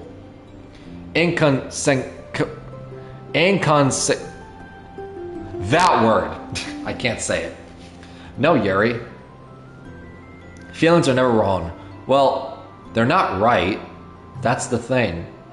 Feelings are never right or wrong, you know? They're just a state of being that we don't always have control over, but that doesn't mean they have to control us. I feel like that's something I learned around when I first started the club. We can hate ourselves for feeling a certain way about things, or we can, just acknowledge that they exist and try to understand them better. I can never be mad at you for just feeling a certain way. It's about how you handle them. And I think working through feelings is a great opportunity for teamwork. Yuri wears a dejected expression. You make it sound so easy. You're so mature and so good with people. I feel like such a child in comparison. Oh, Yuri, I'm far from perfect, but these are learned skills. They don't come naturally to me either. It's really hard to be like, reflect on yourself and separate your feelings from your thoughts. I want to be a good person. Well, I think it takes a good person to get this far. That's not good enough. I want to be able to communicate to her. Communicate what? How I feel. How it makes me feel frustrated and upset when she's so negative and dismissive of things that mean so much to me. And how it reminds me of me. Because I know what it's like to feel misunderstood and angry at everyone. I know that telling yourself you're better than everyone else is just a defense mechanism. We're just people. We're fragile and unstable. But I'm just tired of getting it in the way. I can't stand it when peace is disturbed like this. Yeah, you can't focus on your reading when the peace is disturbed, right? Because the literature club should be happy for everyone. Monika looks at Yuri in adoration. Or adoration, I don't know. I feel like Sayori must be rubbing off on me, because I really want to hug you now. Sorry, I didn't mean to make you uncomfortable. No, I mean, well, if you wanted to, then I really wouldn't mind, so... Monika pulls Yuri into a short embrace. You're so gentle, and I love when you communicate your feelings. I feel lucky to get to that side of you. I feel lucky to get to see that side of you. And I'm sure Natsuki will too. I'm gonna write her a letter. So the same thing, all about writing letters to apologize to people. I'm sensing a trend here. Oh, a letter? What a great idea. Just because I'm not good at talking, especially under pressure. I always let my feelings get the best of me, and I forget to say all the important things, and I say things I don't mean. Well, I think a letter would be wonderful. Such a nice way to communicate. Yuri's face hardens with determination. People don't naturally gravitate towards me like they do for you and Sayori. My personality just isn't suited for that, and I wouldn't want it to be. But something I learned is that friendships don't always just magically appear out of thin air. For instance, I never would have seen myself making friends with someone like Sayori. We're opposite in a lot of ways, but I'm friends with her because she puts so much effort into understanding me so that we can get along. I think it was the same with you. You both gave me a lot of time and patience. And I wonder if she feels the same way. Natsuki? Yuri nods. I always thought if I wanted to make more friends, I had to be somebody that I'm not. That there's a type of person or a magical formula I have to follow in order to make someone like me. And that's just like me to think that. Always so occupied with myself that I fail to understand other people. Yuri shakes her head. Friendship happens when you think about the other person, when you offer time and effort to understand them, and respect them, and trust that they want to be a good person. That's what I learned through my observations in the literature club. Observations? Monika is caught by surprise. Yuri's always kept to herself so much that it's unusual here suddenly talking about the club like this. But Yuri gently smiles to herself. You always let me listen to your thoughts about people. Sayori too. It makes me happy because I learned a lot of things. That's so sweet. I had no idea it meant that much to you. Monika never thought much of it, but in the past weeks, Yuri always seemed to be especially attentive when it came to the problems and concerns of others. Always wanted to listen and learn more about her friends in the club. It's true, Sayori and Monika are naturally more comfortable with other people and can more easily work through situations of conflict. But that doesn't make them better people. Everyone has strengths and weaknesses and the capacity to improve. And the first step towards improving oneself is reflection and self-awareness.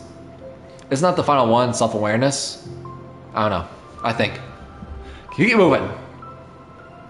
It's something that Yuri never gave herself enough credit for, but that Monika can recognize as an incredible trait. And with that, her confidence in the club is restored. Alright, let's get the nice photo of them two for resolution. A very shy girl with long pretty hair is wandering the bustling launch tables. A very shy girl with long pretty hair is wandering the bustling lunchtime hallways, her fists pressed into her collarbone. When she finds the literature club presents a classroom, she stands at the door, glancing all around her before peering inside. Monika is sitting and chatting with a group of unknown friends. Is this a new person? Yeah, as expected, this was a bad idea after all. Suddenly, Monika glances toward the door, making the girl panic and duck out of sight. Before she can regain composure and decide for sure to leave, the classroom door gently opens. Yuri, what a surprise to see you during lunch. Oh, it's Yuri. I was so confused. I thought all of the club members were already in the classroom like, wait, is this a different person? A new person? Yuri squeaks a response.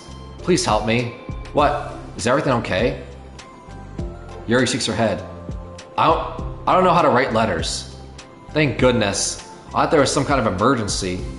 Monika briefly glances over her shoulder at other friends. Do you want some help? We can go find an empty classroom or something. Is that okay?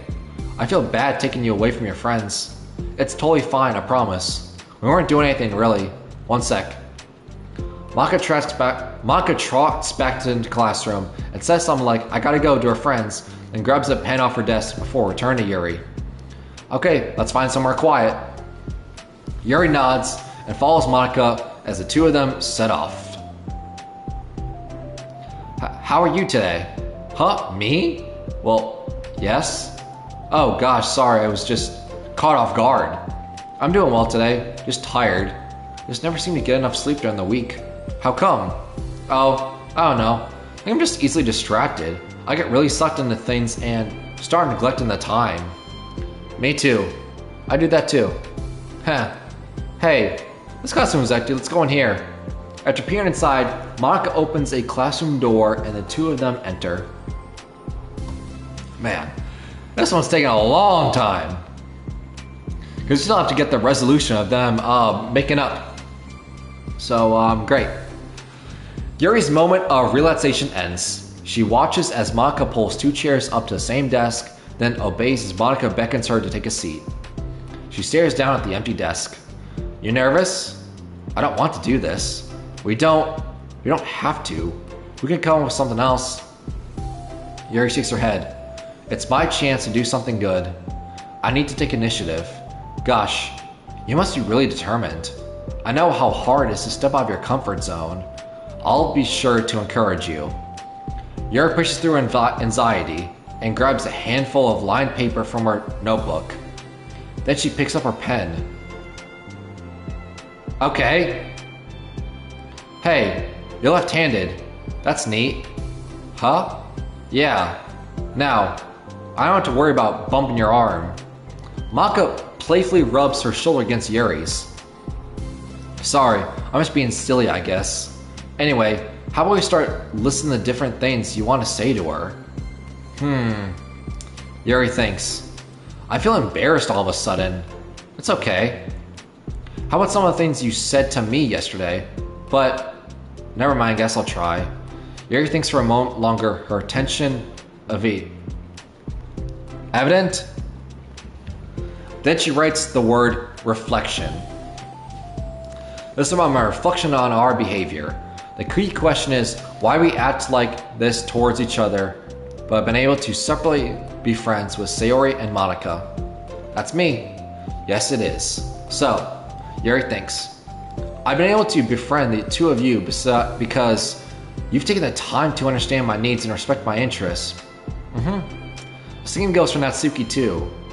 We started off as pretty hostile to each other because I was so worried about getting what I wanted, but she just wanted to be respected more than anything else. Once I stopped making it all about me, she's able to do the same. I want to do that too. So what kind of things do you want to do for her? I want... I want to do the same things for her that I like to receive. I like it when people respond positively to the things I talk about and not just brush it off. I like when my feelings are taken seriously. And I like when you and Sayori trust and want to be a good person, even when I'm not doing a good job at it. Let's write those things down. Okay, Yuri writes those things down. I think the most important thing to remember here is that Natsuki's feeling vulnerable, so we should make sure the letter puts her first. It's hard when you're feeling hurt, but it never helps to just tell someone all things that they're doing wrong. I think first you have to make sure that they know you're ready to respect them and listen to them and admit the things that you feel like you could do better. Then finally you can ask what you would like in return. How's that sound for the structure? I could be 3 paragraphs, 1 for each of those points. I like that. My thoughts were so disorganized and I had no idea how to come up with any kind of structure. You're so amazing at these things. Oh, stop. Headphones been on for a while. Alright, continue. You've done so much more than I have, you know? You spent so much time reflecting and being open-minded that this is the hardest thing for anyone to do. All I'm doing is helping you just put it on a piece of paper. So, I think you're amazing. Monika gives Yuri's hand a quick squeeze, but as she lets go, she's caught by surprise when Yuri curls her finger to hook Monika's hand in place. For a while, they sit like that in silence, save for the occasional scratching of Yuri's pen against the paper. Yesterday told me something that I'm thinking about a lot. What was that? The thing about how feelings aren't right or wrong, and that there's a state of being we need to come to terms with. It made me think about how a person's behavior isn't always just how they decide to be. It's always made up of past experiences and their insecurities. And I think that helps me see other people as actual people rather than as insignificant side characters who are out to get me somehow. Is that how you feel about Natsuki? Yuri nods. But in reality, everyone is always trying to do their best, and everyone wants to be happy. Monika peers over at Yuri's paper, but to her surprise, Yuri pulls it in closer, particularly covering it with her arm. I have to be able to read it to help you out, you know. It's okay. My thoughts are a lot more organized now after being able to talk to you about it. Now that I'm actually putting it on paper, I realize I'd really prefer others not to read it. Yuri laughs softly to herself, a rare expression. I'm kind of glad to hear that actually. I somehow keep finding ways to butt into things the whole time, but I've done enough damage. But it's also been so wonderful talking about this. I mean, I always thought you were really smart, but Yuri smiles. I will always be terrible at these things. People are just so incomprehensible to me, and I'll never get the hang of being one. But listening to you so much has really helped me make sense of some things. So just don't call it damage, please. Monika gives Yuri a gentle smile. I can't believe I came to this club looking for fantasy geeks, and all I got was real friends who value me. Is that a joke? Of course it is. I still can't tell with you. Sorry. No, I love it. Please never change. As you wish. Yuri glances at the clock. We're almost out of time. Will you be able to finish? Before the end of the day? Probably. But I don't want to come to the club the same day when Natsuki reads it. I'm too shy. I can give it to her instead if you like. Yuri nods. As long as you promise not to read it. Of course. I promise. Thank you. Yuri exhales and the two stand up. I'll message you when I'm ready. When it's ready. Alright, I guess same deal. Monika nods. Good luck. I'm here if you need me. Yuri turns to a nod and the two depart. Alright. Let's go. Alright. So now we just have self-love. The final one. quote unquote, before we unlock the 7th one. And for my voice, I'm hoping that it is just one part for the 7th, because I don't know how much my voice can handle a part 1 and part 2, but let's do this. All right, self-love part 1. All right, let's continue. Begin the side story? Yes.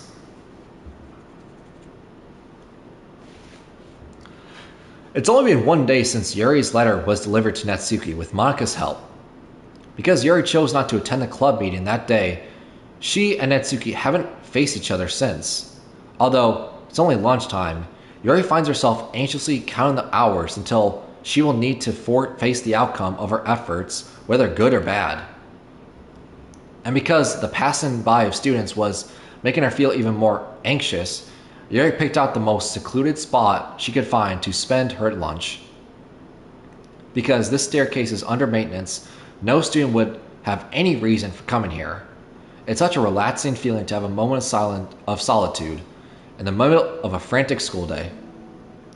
Hello, Natsuki. Eep! What are you doing here?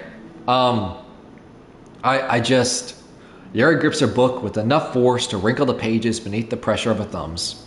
Well, what are you doing here? Can we get a drink from the vending machine? The other one's out of the drink I like. Yuri notices Natsuki fidgeting with a few coins between her fingers. She nods, avoiding eye contact. Natsuki, also looking away, shuffles over to the vending machine.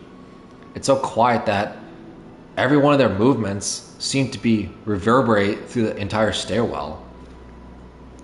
After far too long, she finally receives her beverage, which she then fidgets in the place of her coins. It's some kind of iced tea. But instead of leaving right away, Natsuki just stands in place. She glances all around her. It's like way too quiet back here. It's creepy. I mean, it's not what I meant, really.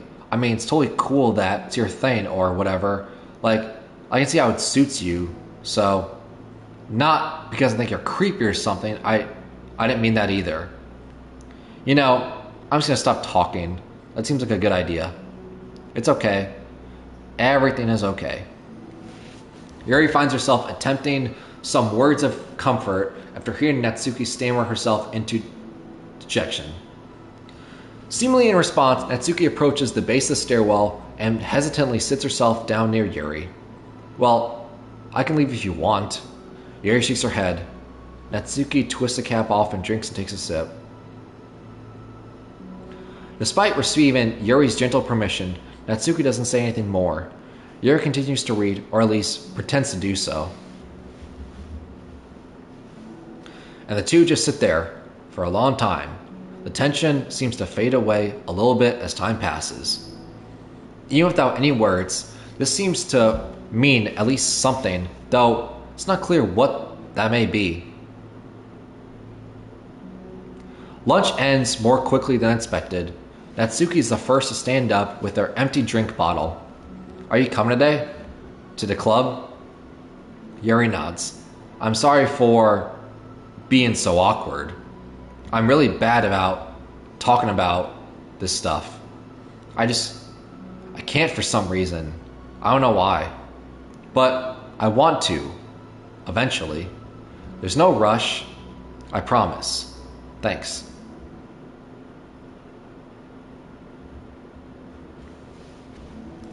It's the next day. Natsuki appears. So this isn't really like a part 1. This is more of a part 3 continuation of the previous one. Natsuki appears from around the corner and steps up to the vending machine, glancing at Yuri as she does so. Today, she seems to be holding some kind of book as well. Oh? You're here again? Well, I just came here to read this because there aren't many people around here. Oh? I thought you didn't like how quiet it was. Well, I don't, but there's no people here. I see. Natsuki sits down. The mood feels much different today than it did yesterday. After yesterday's lunch and the club meeting that followed, Natsuki and Yuri are beginning to feel more relaxed around each other again. Although Yuri's letter is still lingering to the back of Natsuki's mind, she continues to detour around it. But it's okay that I'm here. Yeah, I don't care. I mostly just don't feel like dealing with the crap I got from friends about it. Especially since they all just assumed I stopped reading manga after I joined the literature club. Not that I'm trying to hide from them exactly, but I just don't want to come up to again, right? I just don't want it to come up again now after I've waited so long for this new volume to come out, literally months at this point. You don't have any other friends who are into manga? Not unless online friends count. And Sayori, but that's different because that's not really what she's into. She just likes it, you know what I mean. Honestly, you're lucky that the books you're into at least look like books, so you don't need to feel like everyone is constantly judging you by what you're reading. That would be so awful, especially since I already hate attention so much. Well, it's a good thing that I have thick skin, I guess. By the way, I would totally recommend finding some friends online if you haven't already. If you're like me and you have no one to share your hobbies with. Oh, I have online friends. Since middle school, I was actually especially desperate back then. It's something embarrassing to reminisce about those days. Sometimes I feel like the me from a few years ago would have benefited from a good smack across the face. Oh, whatever. We were all just stupid kids back then anyway. Some of the fanfics I wrote, thank God I use a pseudonym, but I liked it at the time. I got a lot of fulfillment out of it, and plus, I can look back and say with confidence that I've become a better person since then. So, I don't think I would change anything. I wonder if a few years from now, we'd think the same thing about our current selves. Probably, because that's character development. Probably. That doesn't make you uncomfortable? No, of course not. I don't care what other people think of me, especially someone who doesn't even exist yet. Alright, here. Natsuki raises her hand to her face and forcibly slaps her own cheek. That's me from the future coming to terms with me right now. Also, ow, I didn't mean to do it that hard. Yuri doesn't seem to react, but then to Natsuki's surprise, Yuri shyly looks the other way before lifting one arm and doing the same thing to herself, loudly smacking her cheek. She turns red and stares into her lap, but is unable to hide a smile as though it was a really funny joke. Oh, that's what I'm talking about. I didn't know you had it in you. I don't know why I did that. Maybe I thought it'd be funny. It was pretty funny. Sorry, I keep distracting you. You said you were looking forward to reading, but I kept doing all this nonsense. I'll let you get to your reading. Oh, right. Yeah, I guess I'll do that then. The conversation ends quickly, and Natsuki opens her book. The two read silently for the remainder of the lunch hour, but the whole time, Yuri feels distracted by a twist of regret over having so abruptly forced the end of their conversation.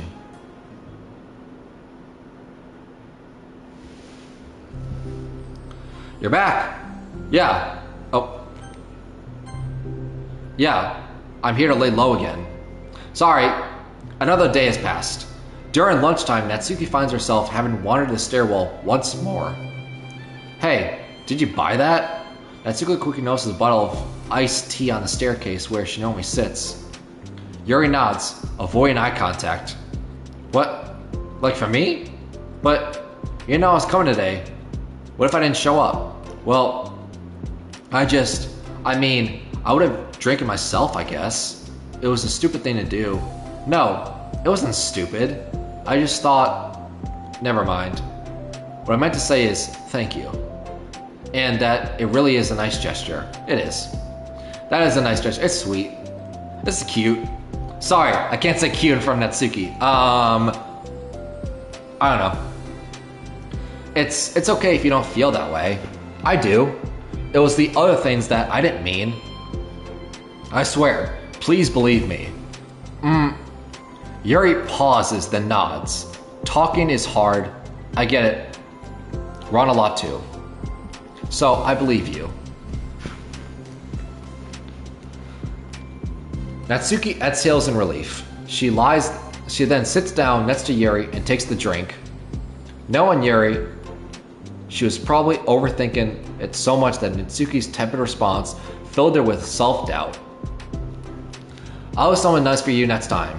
Please, don't feel obligated. I want to. I want to do nice things too. Okay. Thank you. You can thank me after I figure out how to do something nice. I'll do it then too. Natsuki sighs. Nothing. It just reminds me of how I haven't been able to get along with my friends lately. Is that why you've been coming here? Well, no.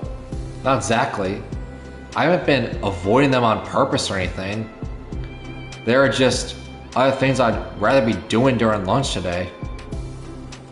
I like being around them when we're all just having fun, but they also just can't take anything seriously. So when I'm, I don't know, feeling serious, then their attitudes just really get on my nerves. It's only gotten serious ever since I joined the literature club. How come? I don't know. I feel like I used to be really good with just putting up with it because it would be so stupid to cause drama over a joke I didn't like or something. But I just have a hard time doing that lately. But it's my fault for being overly sensitive. If I have a problem, I'm not gonna demand for everyone around me to change. But yeah, I know. Monika and Sayori really don't agree with me with that kind of thing. But they're not in my position, so it's easy for them to say that you should just communicate your feelings or whatever. It's not like my friend group does that kind of thing. I would just be making an embarrassment of myself. Sorry, none of this has anything to do with you. I don't know why I'm talking about it. It's okay. I like listening. What? Listen to other people's problems? Yes. That's weird. Sorry. I just like learning about people. Do you think it's weird? No, that's not weird. I probably just misunderstood, so I don't know. Does that mean I should keep going? If you'd like. Okay. Well, I don't know what to talk about now. What are some things you like to do about your friends? What are some things that you like about your friends? A lot of things. I mean, they're really fun to hang out with, like after school and on the weekends. And they really like my baking. And it's fun to complain about school together. They make me laugh a lot, and we have a lot of good memories, inside jokes. Oh, I'm bad at a lot of those things. So, are those all things that are important to you? Well, kind of, but they're not things I need to get out of everybody. Everyone in this club is really different from that, but I'm still friends with them too. Well, Sayori really likes her baking, and she makes you laugh, and she complains a lot. That doesn't mean she's anything like my other friends. Well, unlike them, she's a nice person who cares about your feelings. Excuse me? How about you don't talk about my friends that you don't know anything about? Natsuki stands up. No, wait. I'm sorry. I didn't mean it. I don't want to say something bad. Please, don't leave. Natsuki sighs and shakes her head. It's fine. As long as you understand that you can't just judge people like that. I'm sorry. Natsuki sits back down. You can't just compare friends like that and like measure who's better than who. Everyone's different. I'm sorry. I just don't like people who want to hurt you. A moment of silence stretches between them. They don't want to hurt me. We just like to tease each other about stupid things. It's fun. I don't like that. Well, that's why I'm friends with them and you're not. You like it? Just don't worry so much about me. It's not worth it. I'm sorry. I wish I knew how to help with social conflicts, like how MONIKA can. She's good at these things. Not really. Also, I don't always want help. Sometimes it's just stuff I have to deal with myself. That's what MONIKA said, and Sayori never seemed to understand. Sometimes all you do is look at them wrong and they're all just like, oh, what's wrong? Is everything okay? I just want to mind my own business sometimes and decide myself if I want to talk about things. The only one who understands that is you. So you really shouldn't be hard on yourself. You're not as bad as you think. Oh, you don't need to reassure me or anything. I mean that. Plus, it makes sense that someone who doesn't talk a lot would make a good listener. Thank you. You're also nice. It's really hard for me. It doesn't come naturally at all. It's so weird because I always thought of myself as someone who can just say whatever's on my mind, but I feel like the only way, right? I feel like that only works when I'm annoyed or upset, or I just want to say something mean. Why am I like that? You don't have to answer that. I'm just talking to myself. Yuri nods and remains silent. Natsuki notices her fidgeting with the pages of her book. How come you like reading so much? Oh, well, a lot of reasons. But I just can't get sucked into it so easily. It's so immersive, like I want to be a part of it. I think there are a lot of things about people in real life that make me feel uncomfortable and frustrated. Especially when it comes to following social conventions and group interactions. I just don't really understand it, and I have no real destined desire. I just don't really understand it, and I have no real desire to participate. But it's different with books. It feels like I always want to be around the characters. It feels such a strong emotional connection with them in ways that I never felt with real people. So, in that way, it can sometimes feel more real than real life. Really? It's that hard for you to be around people? Like, all the time? Fairly often, especially in group settings. When people are making all kinds of conversation and saying jokes and all that, I don't know what to do. And I just disengage. Oh, doesn't get lonely? I don't think so. I still enjoy spending time with people one-on-one, and I have online friends too, of course. Do you ever wish that you would just be friends with the characters in your books? All the time. Something so badly that makes my heart active or ache. Yeah, me too. Really? A lot. Like, more than anything? After Natsuki mutters that, silence fills the stairwell once more. But it's a mutual silence. One full of understanding. I assume that's part 2. Alright. So, part 2, and then we unlock the final story, part 7, and apparently it contains all 4 of them. And I'm hoping that there's not part 1 and part 2, it's just one full part. Alright, let's hop in. Let's finish this up. Alright, let's go. We're getting to another 3-hour mark. Fun. Hey. Oh, hello. I almost thought you weren't coming today. Yeah, well, lunch is already more than halfway over. Natsuki had typically been meeting Yuri in the stairwell much earlier since it had been a good way of dodging her friends when she didn't feel like seeing them. Today, she's holding a large plastic container in both hands. Is it cupcakes? I ran to my friends, so I hung out with them for a while. Is that so? Yeah.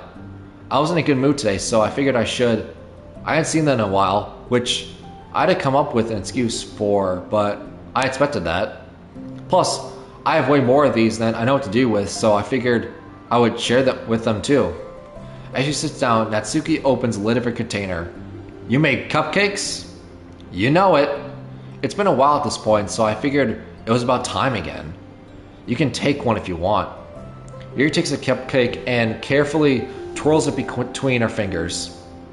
It's brown with dark green frosting, immaculately shaped into a floral pattern and topped with some kind of glittery powder. How pretty. I just ate, so I may not be able to finish it. Are they really for the club? Or are they for the club? Yeah, I guess so. I didn't really think about it, I just made them. Ah, I just thought that because it's green is Monika's favorite color, right? Well, yeah, but it's not really. Yuri takes a small bite. This is green tea flavored. I love green tea. Oh, do you? It was just a random idea I wanted to try, so. Huh. Don't laugh at me. I'm not. I just felt happy. Oh, sorry. Usually when. Never mind. What I mean is that I'm glad. Sorry for saying dumb things again. I just want to do something nice. And this is something that I happen to be good at. And I do know that you like them from past experience. Yuri turns red, recalling the time she treated herself rather generously to Natsuki's cupcakes. Ironically, her mouth is full of cupcake for her to stammer up an excuse, so she just settles for a disapproving look. How'd you get into baking? Oh, well, I don't know, it's kind of just. I always just appealed to me. It always just appealed to me. Well, a few years ago, I read this one manga with a lot of baking, so I got like super into it for a while, and I was probably making stuff almost every day. But it's something that I always knew I liked anyway. It's like, baking is like art, but when you get good at it, it gets more delicious too. I'm starting to imagine myself putting my heart into something so artistic, knowing that it would just be eaten afterwards. Huh. Yeah, maybe you're too practical for it. I think I prefer to be on the receiving end. That's my other favorite part about it. It's something I can do that makes a lot of people happy, like unconditionally. Everyone is always so thankful, and the moment you get to be like the bringer of joy. I don't know, just makes you feel valued? Yeah, I guess that. So you're able to make up with your friends today? There wasn't anything to make up with them about. We weren't fighting or anything. You weren't? Maybe I misunderstood. It only turns into a fight if I lose my cool, and that's just unnecessary drama. It only makes things worse. So they're not gonna stop? I mean, it only happens sometimes anyway. It's just, that's just the way they are. And I'm the only one who has a problem with it. It's not worth it. Especially since I have somewhere to go now when I don't feel like hanging out with them. Oh, I see. The cupcake's empty foil wrapper audibly crinkles as Yuri clenches a fist. I'm glad that the solution is resolved, and that you don't have to avoid them anymore. Yeah, me too. And if I don't have to bother you during your alone time anymore, I'm sure you have a lot of reading to catch up on. Yeah. I know that cupcakes are basically nothing compared to all the stuff you've done for me, but it's the best I can do. So you can have the rest of them. Natsuki grabs the bots and slides it over to Yuri's feet. Yuri stares at the bots. Then she shakes her head and slides them back. You should save them for your other friends. But I made them for you. Natsuki's voice whines as she protests. I know. And I like them very much. Exactly as you thought. You succeeded. But I know you care about making your other friends happy too.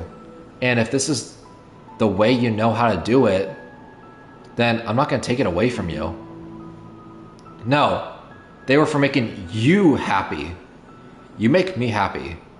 You're worth more than cupcakes for some people.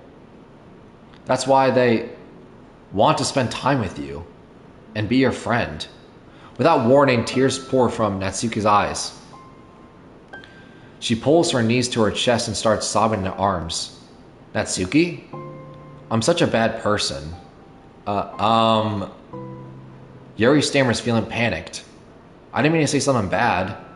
Natsuki shakes her head and wipes her eyes. You didn't. Natsuki tries to choke back her sobs, but struggles to speak through them. really hate myself sometimes. And it feels so wrong when you say those nice things to me. Like I don't deserve it. I'm sorry. No, I am. I'm so difficult. And I can't think of even a single thing about myself that somebody would like. And I hated myself for bothering you during lunch. I just thought it was my chance to be a good person, like to be nice and do the things you wrote about in the letter. I knew if I tried in the club, Sayori and Monika would be super annoying and make a huge deal out of it. You know, I think a lot of those negative things about myself. I never felt like a good person. I always scrutinize everything I say, and later I feel like I said all the wrong things. And I just spend so much time thinking about myself, hating myself, and feeling like everyone else must hate me too. So I understand some of that though, through my own experiences. And that's why I wanted to write the letter and express my feelings. It pained me to see those things in someone else that I saw in myself. Natsuki sniffles. Yuri rustles through her bag and pulls out some tissues, then hands them to Natsuki. Maka told me that it takes a good person to reflect on these things. The desire to improve yourself, that makes you a good person, so don't worry so much. Also, these are things about you that people would like, so... Like what? Like how you're fun for people to be around. And you're not shy, and you know how to make people laugh. And you're very passionate about things, and you know how to take the lead. And you care a lot about other people. And just a lot of things. Oh? Well, now you're making me feel embarrassed. Well, you're the one who asked. And don't you think I feel embarrassed? Natsuki tries to hide a smile, then she sighs as it fades again. Every time I come here, I always think it's the last time, but then I keep coming back for some reason. Is it that bad?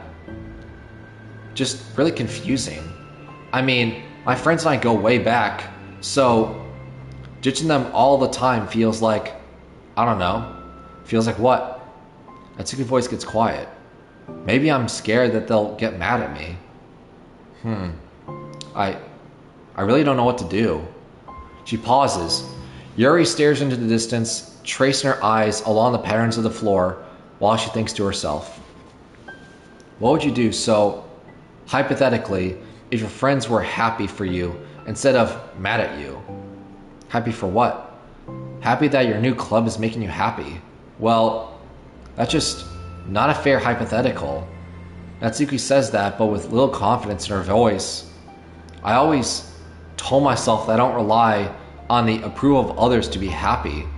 And I still feel that way, but I'm spending time with people who put me down whenever I don't have their approval.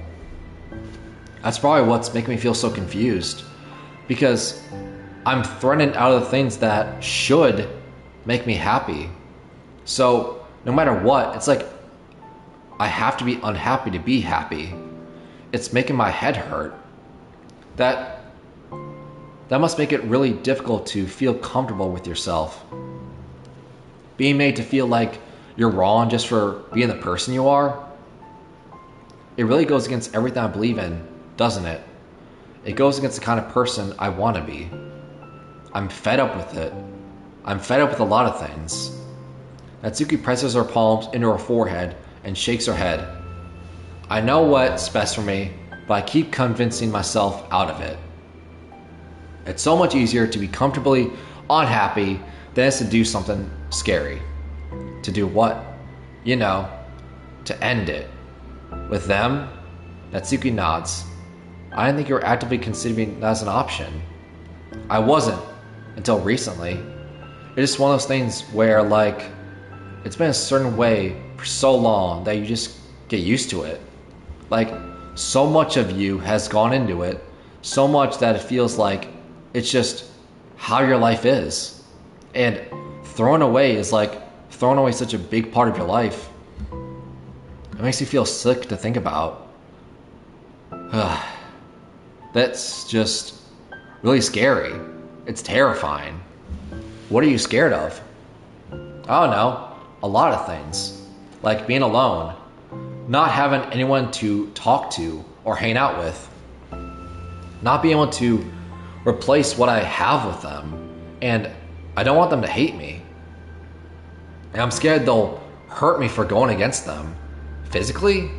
Not physically, but Yuri clenches her fists. Natsuki, what? If anyone even causes you harm, I will unleash hell upon them. Which we know she will by stabbing them all. Natsuki snorts in laughter. Don't laugh at me. Sorry, I like that. That's all. Oh? Well, I meant it. I know you did. Natsuki gives Yuri an endearing look. I needed it. As the conversation lapses, Natsuki again slides her box of cupcakes over to Yuri. Just take them, okay? I don't want other people to have them anymore. Are you sure? Natsuki nods. I'm sure. I will then. I'll enjoy them. Natsuki looks away, but a feeling of warmth spreads through her. She holds on to that feeling. No one will be.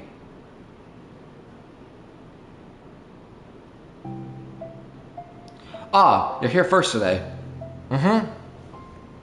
And you brought reading material.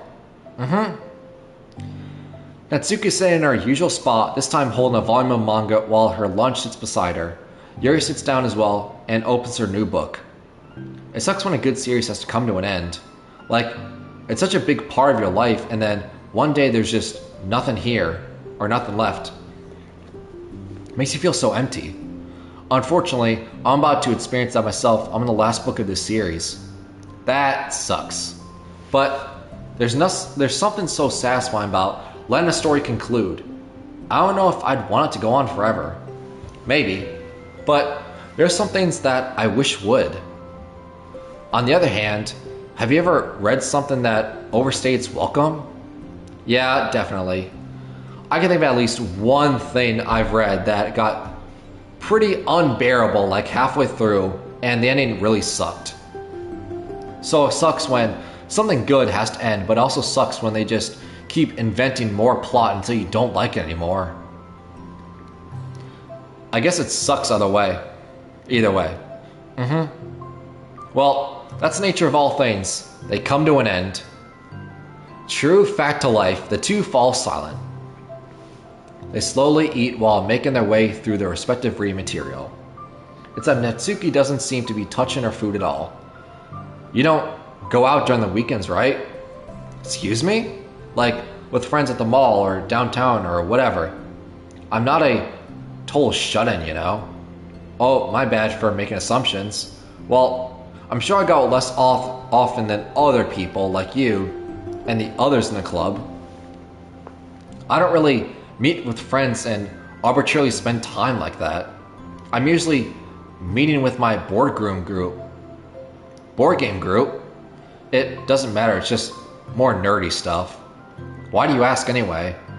I was just curious. I just realized that I couldn't picture it, so I was just curious. Yuri looks at Natsuki and then realizes that she's shaking. Don't look at me like that. Sorry. Natsuki pulls her knees into her chest and pulls her head down. I can't take this. Did I do something? Yuri gets flustered, her mind racing over what may have she said or done. I did. I ended it. I texted them earlier telling them, and I just blocked them because I'm so afraid of their responses. And now it feels like I'm dying inside. Oh. I'm sorry. Totally unsure of what to do, Yuri can barely find any words of support to offer. Meanwhile, the sound of Natsuki's unusually hard breathing fills the air. Then she speaks again, barely above a whisper. Help me. I feel sick and I want to hit my head against things. Please help. I can't take this. You may be having a panic attack. With that realization, Yuri's demeanor suddenly changes. I've experienced with this, and I'll help you through it, okay? Natsuki meekly nods through a rapid breath, head still buried in her knees. Yuri slides herself over to Natsuki and sits on the step behind her. Then she just puts her hands up on Natsuki's shoulders. Oh, you feel my hands? Natsuki nods. Her shaking becomes much more apparent through Yuri's sense of touch. Yuri keeps her voice low and gentle. You're safe right now. You're in a good, safe place, where nothing can hurt you. Natsuki nods once more. Although Yuri is only touching Natsuki's shoulders, she can practically feel her racing pulse through the base of her neck. We'll do a breathing exercise together. All you have to do is listen to my breaths and breathe along with me. Let's breathe in now. Yuri takes a deep breath.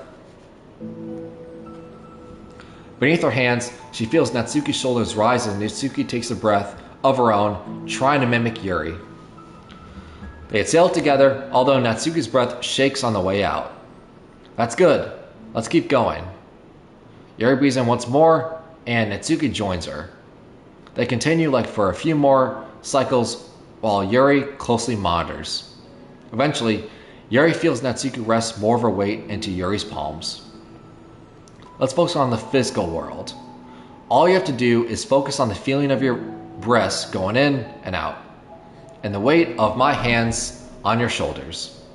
You're in a safe and comfortable physical space. Oh man. Minutes pass in silence. By now, the worst of it has passed, but Yuri's determined not to move away until Natsuki prompts her to. Meanwhile, Natsuki has lifted her head off her knees and her breathing has mostly steadified. Then, she takes a final deep breath and slowly pulls herself to her feet, causing Yuri to let go. She stretches her arms. I'm sorry. I didn't mean to freak out. I don't know what my deal is. You don't have to apologize. This must be enormously stressful for you. Is that gonna keep happening? It may, or may not. We can take measures to help prevent it in the future, but I think it will naturally get better over time. Natsuki motions to sit back down again, so Yuri moves over. Yuri turns away to pick up her own book from the dusty floor, which she had hastily set down earlier, as she brushes the dust off the cover. I don't think I could have gone through that alone. You're not alone. Feeling shy again, Yuri speaks into her own lap. From now on, you don't have to do anything alone. As she says that, Yuri tenses up. It's rare for her to openly share her thoughts. But something about Natsuki, of all people, makes it feel so much more natural to do so. Perhaps because, like Yuri, Natsuki is so timid and uncertain of herself. Natsuki does such a good job at hiding that it's taken a long time for Yuri to finally realize it. And because of that, Yuri is able to deliver the reassurance that she had for herself would have wanted. Demonstrating that you deserve the love of others. If you can accept that for the first time, then perhaps you can begin the tumultuous journey of learning to love yourself. Nice. Once again, this is cute. Once again, because you also remember that once again, the base game, like I said before numerous times, I'm going to keep repeating it. These two are the ones that butt heads the most. So seeing them actually get along, it's crazy. Do you really mean that? You're probably going to regret saying that if you do. How so? Because I'm probably going to have a lot of free time during the weekends from now on. So you're just giving me permission to be as annoying as I want and drag you around for a lot of places. I see. But you already said it, so you can't take it back now. Well, I suppose I have no choice, but to accept that responsibility then.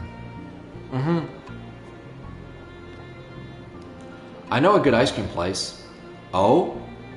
That means you'll finally figure out my favorite ice cream flavor. That's true. I can't remember what side quest story it was, but it's like, oh, Sayori likes the cherry ice cream, like the cherry sundae. Monika is a fan of vanilla, and then Yuri's like, I don't know yet. I don't know much about her. Yeah? What are you talking about? Oh, you don't remember? The first day that you came to the club, you guessed everybody's favorite ice cream flavor, but for me, you said you had no idea what I just mentioned. Seriously? I don't remember that at all, but I do. Oh wait, yes I do. I said it was probably green tea. Yuri shakes her head. It's a good guess. My favorite is usually to get chocolate and raspberry together. Chocolate and raspberry? How fancy. How is that fancy? I don't know. I feel like I should have guessed something like that. Well, maybe next time I'll try chocolate and strawberry. Hey, strawberry is my favorite.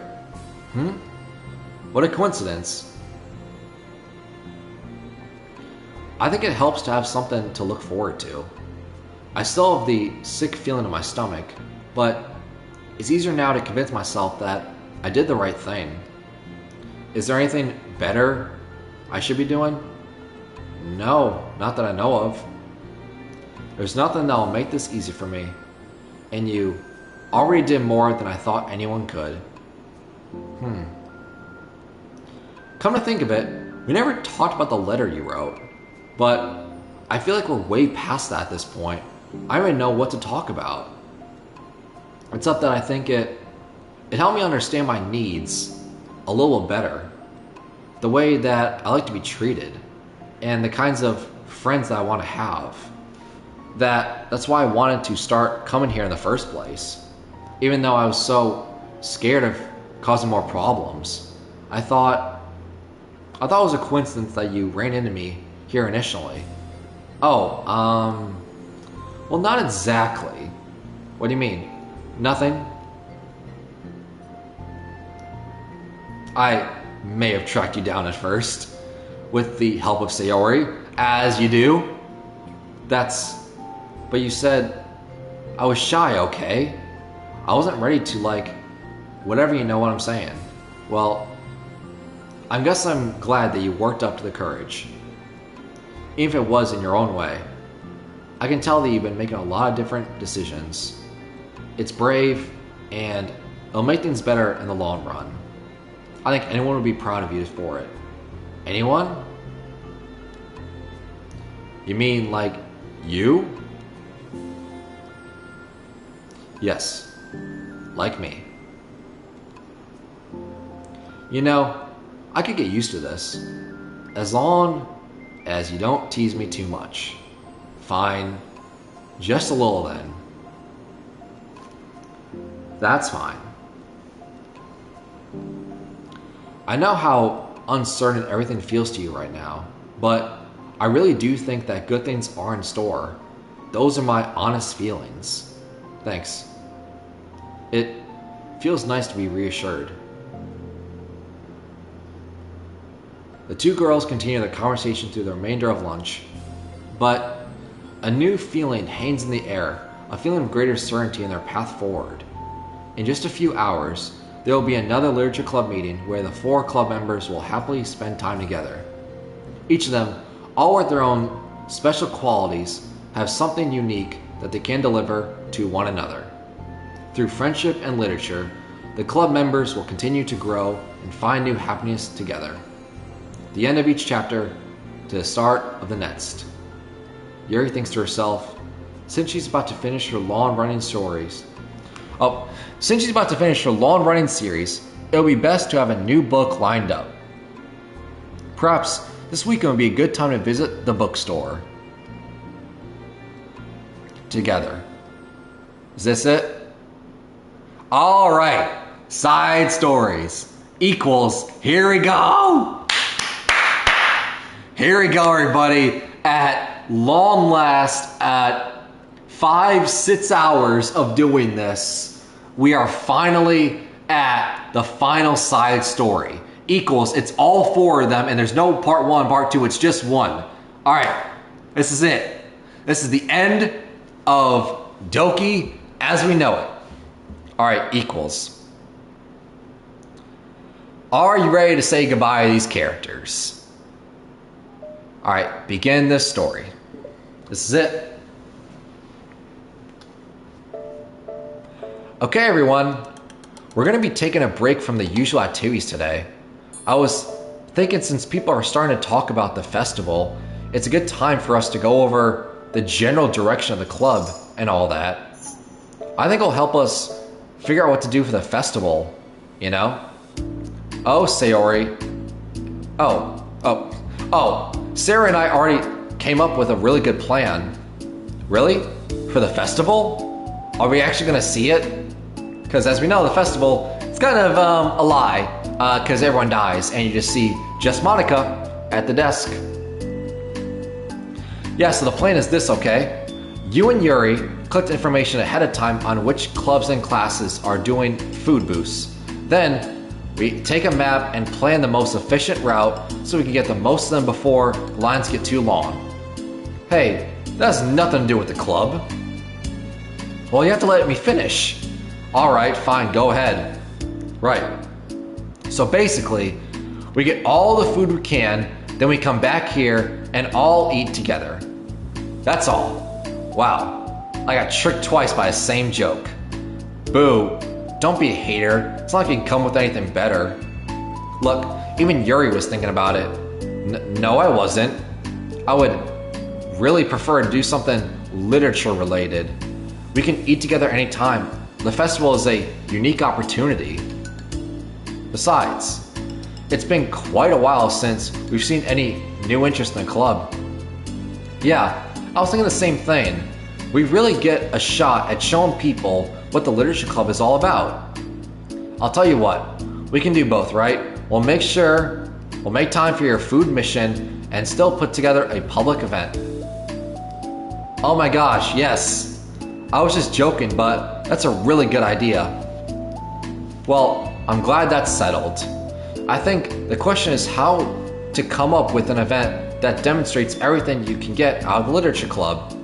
Well, it's kind of tough because everyone gets something different out of the club. Okay, how about this? Let's go around and have each of us talk about what we've gotten out of the club so far. That could really help us figure out what kind of reputation we want to build. Yeah, that's too embarrassing. Aw, but you have so much to talk about. That's exactly why. And I'm sure Natsuki feels the same way. Well, maybe. Well, I don't plan on arguing against it or anything. I mean, it's a literature club. We talk about that stuff, right? And the only way to get more comfortable with it is to suck it up and do it. Oh, you're not wrong. I'm sorry for being resistant. It's not good to suck it up just because it sounds like their feelings don't matter. Right, my bad. It's just a habit I need to break. Well, anyway, who's gonna start? I'll start. I was the first to join after all. Wonderful. Wait, oh, wouldn't that be me? No, I wanna go first. Fine. You can start, I don't mind. Yay. So, gosh, it feels like a long time ago, but I think I joined because I want to have fun sharing poems with people. It seemed like it would be a safe way to express myself, you know, like if it was a poem. Then I can share it without feeling like I'm burdening everyone with my problems. And I thought it would be a really good way to get to know each other people too. So, yeah, I was really surprised when I walked in and saw it was just MONIKA. Just MONIKA! And she was sleeping. Don't remind them of that, oh gosh. Yeah, but it seemed like so much fun to start a new club. Especially since writing helped me so much, I wanted to see it help other people too. But it ended up being who was inspired, because I remember feeling like Monika was just so sweet and mature, and that I could trust her with anything. It made me feel like a lot less alone, having someone who knew even the bad things about me. And at that point, I knew the literature club was going to be special for a lot of people. Hey Zach, what's up? First time seeing you in my chat, or probably watching my streams as a whole. Yeah, I felt the same way. It really helped give the club a more cohesive vision. Yeah, and then Yuri joined, but she was so different from us. And Atsuki too. I think for Yuri, it really helped for me to take the lead before she was able to open up a little. But Atsuki was kind of the opposite, where she wasn't ready to get really close to someone really quickly. I never really thought about that sort of thing. I really feel like I've gotten better at understanding people's different needs. And that makes me really happy, because my friends are just the most important thing to me. And whatever new members we get, I want to help them in those ways too. I don't know if I would have continued coming to the club if it weren't for you. Really? I know it wasn't too long ago, but it hurts to think about my behavior back then. I was really short-sighted. The only reason I came was to find others who were in a fantasy. I suppose that was my idea of making friends with people. And I remember feeling uncomfortable because you and I have such different energy. I had such a specific idea of the kind of person I could be friends with, so when Sayori tried so hard to get to know me, I felt like I was just wasting her time. I think I was naive to assume that similar interests were the key components of friendship. Sayori and I were able to be friends because she always thinks about the needs of other people. That's something I never know how to do, even thought to do. But I stayed in the club thanks to that, and I stayed trying as hard as I could to understand people better. You really went above and beyond when it came to that. I was just super impressed. Well, I always hated that I didn't know how to behave like a person who was easily liked by others, like the two of you can. And because of that, I spent so much time thinking about my own behavior and of all the wrong things I said. But the whole time, I should have been thinking about other people instead, not myself. Once I started doing that, I was able to make friends with everyone else. Oh, also I discovered something, that I'm a better communicator when I take the time to write rather than speak. It's so strange the way that things turned out. It's so far different from anything I ever would have expected. But I'm happy. I suppose we don't always know what we really need. Oh my gosh, you're so cute that I'm gonna throw up. Please don't. Oh, please don't do that. Yeah, please don't do that, Sayori. Besides, I'm not cute. It's Natsuki. Isn't that my line? Oh? Well, for me, it's actually true, so what are you saying? Nothing. I finished my part, so somebody else take their turn. My heart. Sayori, take deep breaths. Okay, fine, I'll go. Yuri, I can't believe you were complaining about doing this and still went before me. What a show off. I was just following up on Sayori. It was the easiest way to get over with. Besides, you left out the most important thing you get out of the club. I did? Yeah, a regular supply of your favorite cupcakes. Oh no, I forgot that too. I'm a traitor to the cupcake queen. Wow. Neither of you are forgiven. Looks like the only Monika will be getting cupcakes next time. No! One of the final times I'll probably get to do that. I can't eat that many cupcakes. Yeah, true. Only Yuri can. Hey! Well, I guess I'm just putting off talking. It's kind of hard to talk about this stuff. But I guess what it comes down to is that I'm in a much better place mentally than when I was when I first joined. And that's because everyone helped me realize that I had some really toxic friendships going on outside the club. It was honestly a really painful thing to go through, and having to cut them out, it still hurts to think about. I'm sorry, Natsuki. It's fine. I knew it was for the best, and I was right. I guess for me, it's all about feelings. I was only ever ridiculed for having feelings, so I thought the right thing to do was just to ignore them. It took me a really long time to realize that's not really how things are supposed to work. And I guess that's thanks to everyone who took the time to still have feelings, even when I was being like the biggest jerk. I'm really sorry for being such a jerk to everyone. I was really the worst. Natsuki's voice chokes a little. We love you, Natsuki. I just hate that I was like that. Everyone did so much for me, and I could never do anything in return. That's not true. Natsuki, you've done a lot more than you think. This club really wouldn't have been the same without you. I mean that. Remember how judgmental I was when you first showed up? It was like I couldn't accept anything other than my own idea of what a literature club was supposed to be. Apparently that was more important to me than the opportunity to bring you some happiness. You really taught me that anything that makes someone happy is worth of respect. You inspired me to start playing piano. That's something that means a whole lot to me. So there's no need to put yourself down. Okay. Natsuki wipes her eyes. You helped me a lot too. It's so much fun to have you around, and you helped me become a better person. Having a problem doesn't make you needy or inconvenient.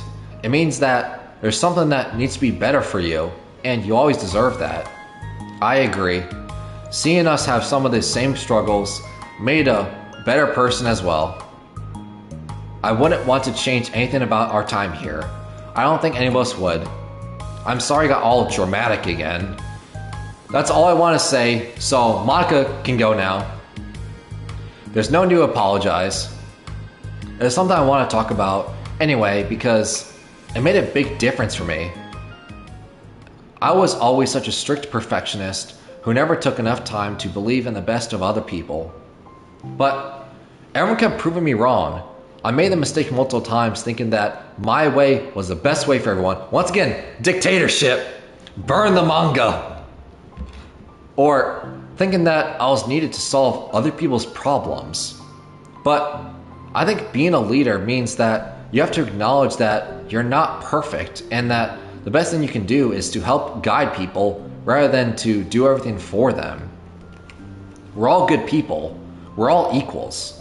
I think that's the most important thing I've gotten out of the club, realizing what that really means. Sayori, what are you doing? I just thought we should be able to write some of this stuff down. Things about the club that are valuable to us.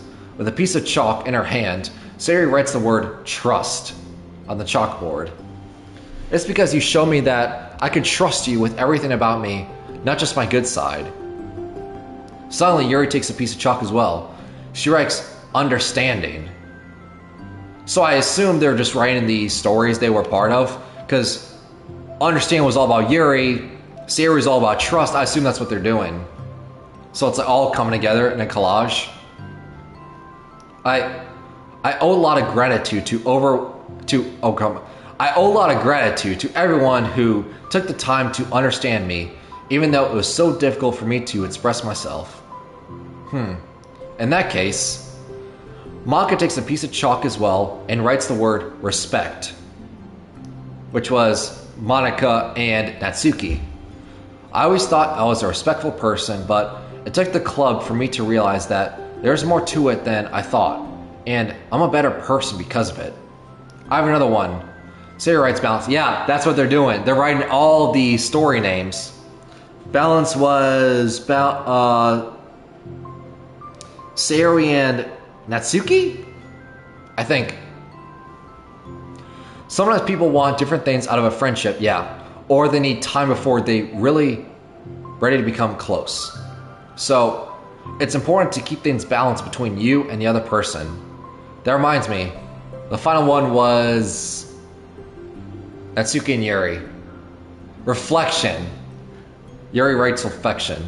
I've always been a reflective person, but most of it has been nothing more than hating myself for all the things I thought I did wrong. Once I started reflecting on other people, and not just myself, a lot of things changed for me. So I think that's the most important thing. That's the most important one for me. That's great. We have a whole list of things now. Suddenly, everyone turns and look at Natsuki. Well, everyone looks at the chalk. Don't look at me like that, jeez. You could have just asked. Monika hands a piece of chalk to Natsuki. Then Natsuki sighs and writes self-love, which is also Natsuki and Yuri. Right? Oh no, reflection was Monika and Yuri. Self-love was Yuri and Natsuki. That's right. I don't know how far I've gotten with it, but it feels like things are at least on the right track. So, there. That's my contribution. Together, everyone stares at the word on the board. Wasn't this club supposed to be about literature? It is. We still do a lot of literature. Friendship and literature. Yeah, you're right. Friendship and literature. Natsuki and Yuri gently nod as well. Hey, let's all take a picture together. Oh, this! Okay. I've seen this. Spoiler alert. It's a selfie of Monika taking a picture with the chalkboard with all four of them. I've seen this. Okay, I was wondering when we'd see this. I thought you got the picture of like them doing a selfie, like, oh, when you get like all the hidden poems or something like that. It's like, oh, bonus, like, hey, you got all the mysteries, here's your award. Okay. We don't have one yet, right? Hey, you're right. Make sure you send it to me after. Wait, can I brush my hair first or something? Oh, you're fine. You already have the best hair out of all of us. True. Everyone get together. I can't fit you all in. Okay. Okay, everyone. Ready? And click. Right? Oh, I guess not. Right? Because I've seen that picture. I've seen a picture of Monika holding a selfie like this, and the four of them are behind her. I mean, three of them are behind her. And the chalkboard behind them. Maybe we unlock that when we come back to the main menu? I don't know.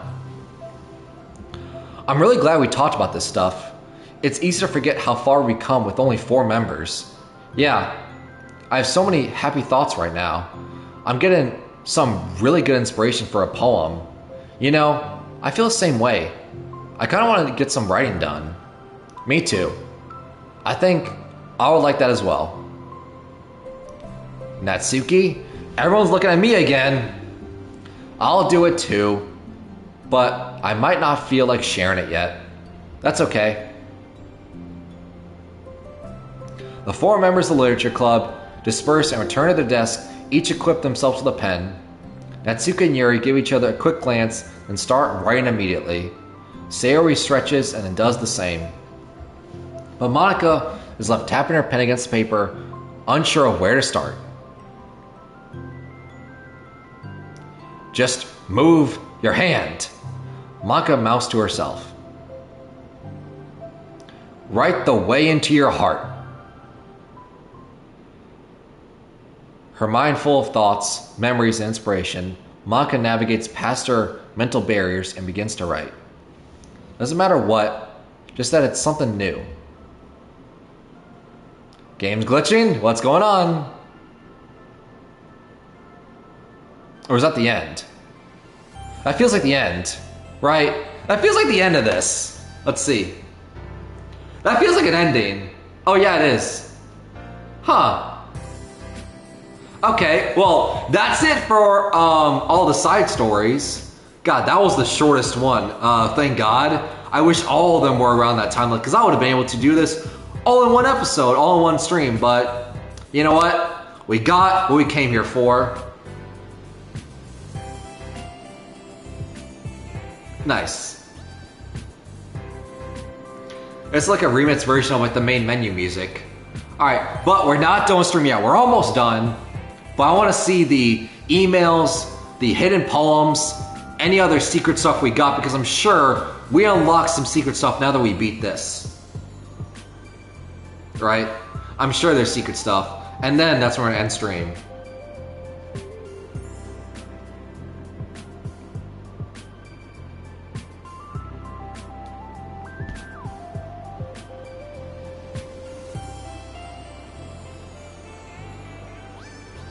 But alright.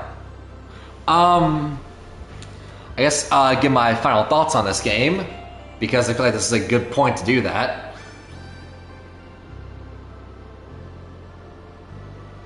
Right. Right. It's one of those games where I just have to like compose my thoughts for a second before I think about what to say. But overall, I like the game. It's very interesting. It really lures you in with the whole, you know, anime, waifu, you know, dating sim, because that's really what the game is for the first few hours. And then it completely throws you in for a loop, like Yuri said in the beginning of the game, and it becomes a horror game. Because, well, people die and things get glitchy and weird. Thank you, dear player, for enjoying our story. You're welcome. And thank you for watching these 3-hour streams. Yeah, see, this is the picture I was talking about. That was the picture. Okay. Yeah, that was the picture I was talking about when they were doing the photo. I was like, when do we see it? Okay. Alright, so that's it. Side stories done equals cool. Alright, files. Alright, characters. The only one we can delete is MONIKA. And you know what happens when you delete MONIKA is if you delete MONIKA and you immediately jump into a new game, Sayori says, you know, like things aren't right, and they, you know, say like, oh, things aren't right, I'm in a simulation, I'm in a game, and then you see a white screen with a black and white Sayori hanged. And then there's text that says, nothing is real, or you're gonna see, I think it's like nothing is real if you're on that screen for like 5 or 10 minutes. Game, poem words. Huh. Images, nothing. Fonts, nothing. Audio, nothing. Saves. Yeah, probably because we haven't played the main game yet, or played it recently. Insecure directory. Is this new? No, I don't think so. Once again, I hope there's not lore in like these like 5 folders, because you open one folder, oh, 5 again, and there's nothing. So I hope there's not like, oh, one folder has an Easter egg, because I feel like that will be, there's too many permutations, there's way too many possibilities. It's way too much to keep track of, and I just don't have the patience for that, or the brain power for that. I'll let other people do that. All right, so emails. So, character discrepancy. We're gonna read this one just to read all the emails, just to give a quick recap. So, having run the control simulation for a while, it's evident that a certain character is missing from any mention or appearance. This makes me speculate that Monika's meddling is less clumsy than we think, because she would have had to manufacture the character herself as a way of forcing interaction between her and the user. Could that be why the character has such limited and dissonant personality traits, or am I reading too much into this? I'll open an issue to start tracking info and observations of the anomaly of this character appearing. So the character they're referring as is that, as you know, in the main character, the main character in the main game, that's you, that you name the character. But in the side stories, there is no main character. You're just a spectator, and you're just watching things observe. So there is no mention of him. So that's what they're talking about. 5. Oh my god. Okay. Who's responsible for creating a Twitter account for MONIKA? Apparently, that is real, because we found that out. That's one of the things that MONIKA told me when it was the just MONIKA in the background with, just her and me in the interrogation room with the space in the background, or whatever it looks. It looks like space. I'm gonna keep calling that. One of the things she told me, right, is that she has a Twitter account. And I looked it up, and it's like an actual Twitter account by the game developers, I would assume. But it's still cool, because it's talking as if it's actually MONIKA. It's cool. So yeah, I think it's hilarious, but for God's sake, don't tell Paula. It would go 440, error 440, error 404 in a microsecond, basically deleting it, if you didn't know. Are you just relying her tweets manually, or did you code some kind of pass-through layer to automate it? Based on the contents of the tweets, not screaming for help, I assume they come from the control simulation. All right, Paula. Back to Paula. Stay focused on our goals. Okay. As a reminder, to help guide our data collection, any analysis performed should be focused on answering some of these main questions. How does granting elevated access to the VM affect a person's emotional state? How does granting elevated access to the VM affect a person's values and goals? How does someone effectively navigate and experiment with their ability to change the contents of their VM? How is elevated access being weaponized? What actions and values must contribute to the destruction of the universe? Most importantly, how might your observations apply to your own universe? Bonus, how can we present this to upper management as an operation that benefits the company? Unrelated note, whoever changed the color scheme on the desktop to pink, could you please change it back? It's unprofessional and ruins the risk of drawing eyes. Nice, because the background of the desktop is pink, and I manually put in that picture because, well, we got it. It's a bonus one, and well, they're dressed in Halloween stuff, so I figured it's the right occasion. Ethics. Paula again. Simply put, it's not our job to arbitrarily decide upon some code of ethics just because we're the first ones to do this for our knowledge.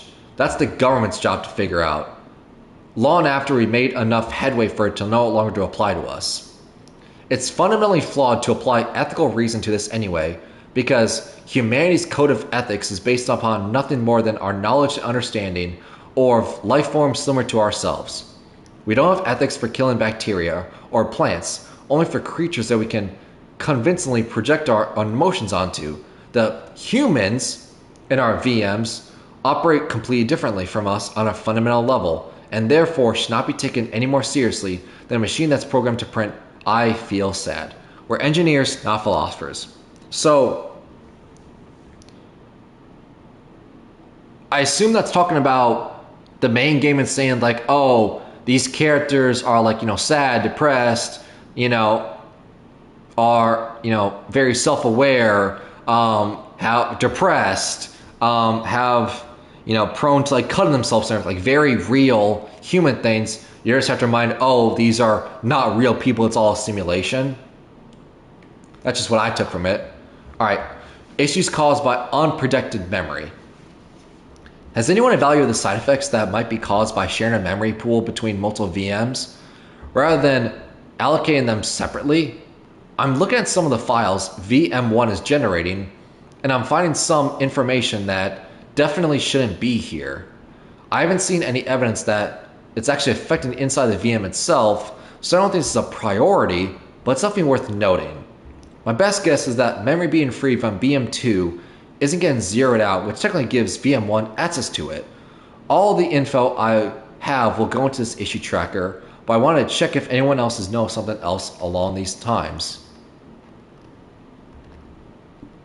Okay. Don't know what that means. All right, well, new pictures. Cool.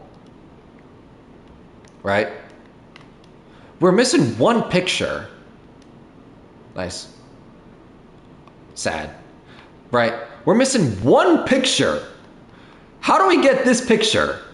This is really bothering me that we're one short. All right, poems. We are three, right? We're three short? Yeah. How are we three short? What are we missing? What poems are we missing? We played the main game. We did a perfect run for every single character. We just did all the side stories to the end. What three poems could we be missing? All right. All these pictures. Oh, we got all those. Oh, I was about to say give us it twice. Nice. So yeah, these are background pictures that we got from the side stories. Very cool. That's not suspicious at all. Just Monika. All right. So yeah, there's that one. And there's this. Cool. All right. So here are these secrets we got while playing the main game, getting the secret stories. Getting the side stories unlocked. These are the secrets that we were able to get. We weren't able to get all of them, but we were able to get what we could find. So let's go through them. Can you hear me? Obviously we know that is Monika. All right. This one, like I mentioned before, this is a poem that says nothing is real. In the text that you can see, it's N-O-T-H. It spells out nothing is real. But if you take this page and put it in Photoshop and you brighten the brightness up all the way, the black text, redacted text, gets removed and it reveals text. And from what I remember, it's like a 4 or 5 paragraph essay talking about experimentation, cults, religion, and Project Lepetina, like opening your third eye. Spoiler alerts. So that's what it is. Stare at the dot and reveal a special message. I love you.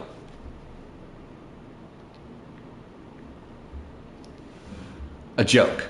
A man walked into a club. In the club, there was a girl who liked him very much. They spent some time together. Sorry, this is very zoomed out. I just have to zoom in. I have to get up close to read it.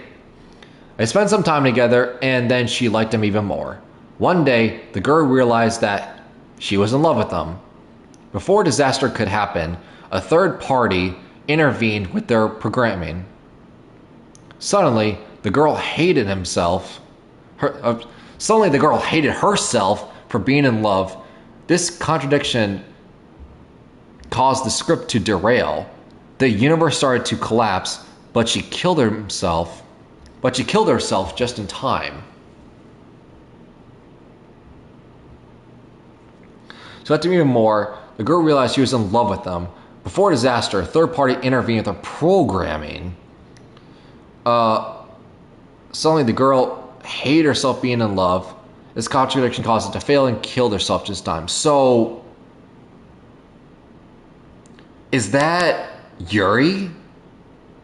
Because she admitted your love for you. She got extremely obsessive to the point where she dies. She stabs herself to death. I assume that's what it is. I assume they're talking about Yuri there. Oh god, I have to zoom in. All right. A dream? I was staying over at my friend's place. There were 4 of us. Probably not coincidence that there's 4 characters in this game, but we moved. I drifted off to sleep while everyone was talking and watching TV. In my dream, I was still in my friend's house. The only difference was that there were nails sticking out of the walls everywhere. And there was also something I didn't recognize. The person I didn't recognize told a joke and everyone laughed. I woke up to the sound of everyone laughing at something that happened on the TV. So laughing was not part of the dream.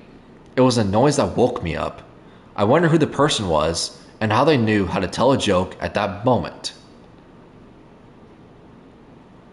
Huh. I'm not sure what that connects to. I can't convince myself to go to therapy when I'm the happiest I've ever been. I'd rather keep this up until I blow my cover and someone takes me to emergency room.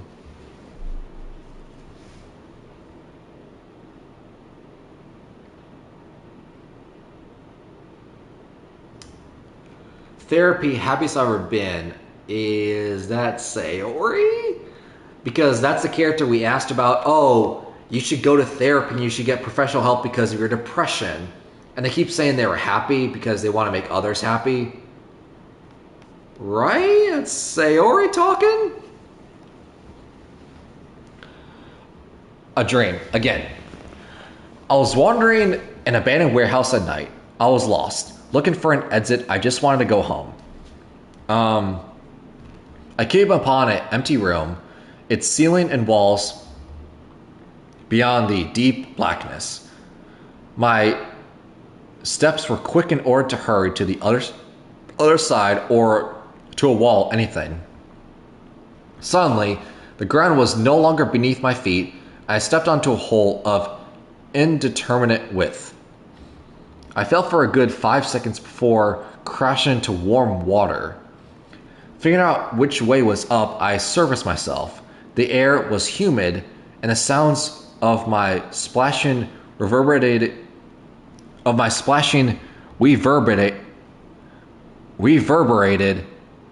endlessly. My vision was completely swallowed by this dark. With one hand, I could feel the dark metal.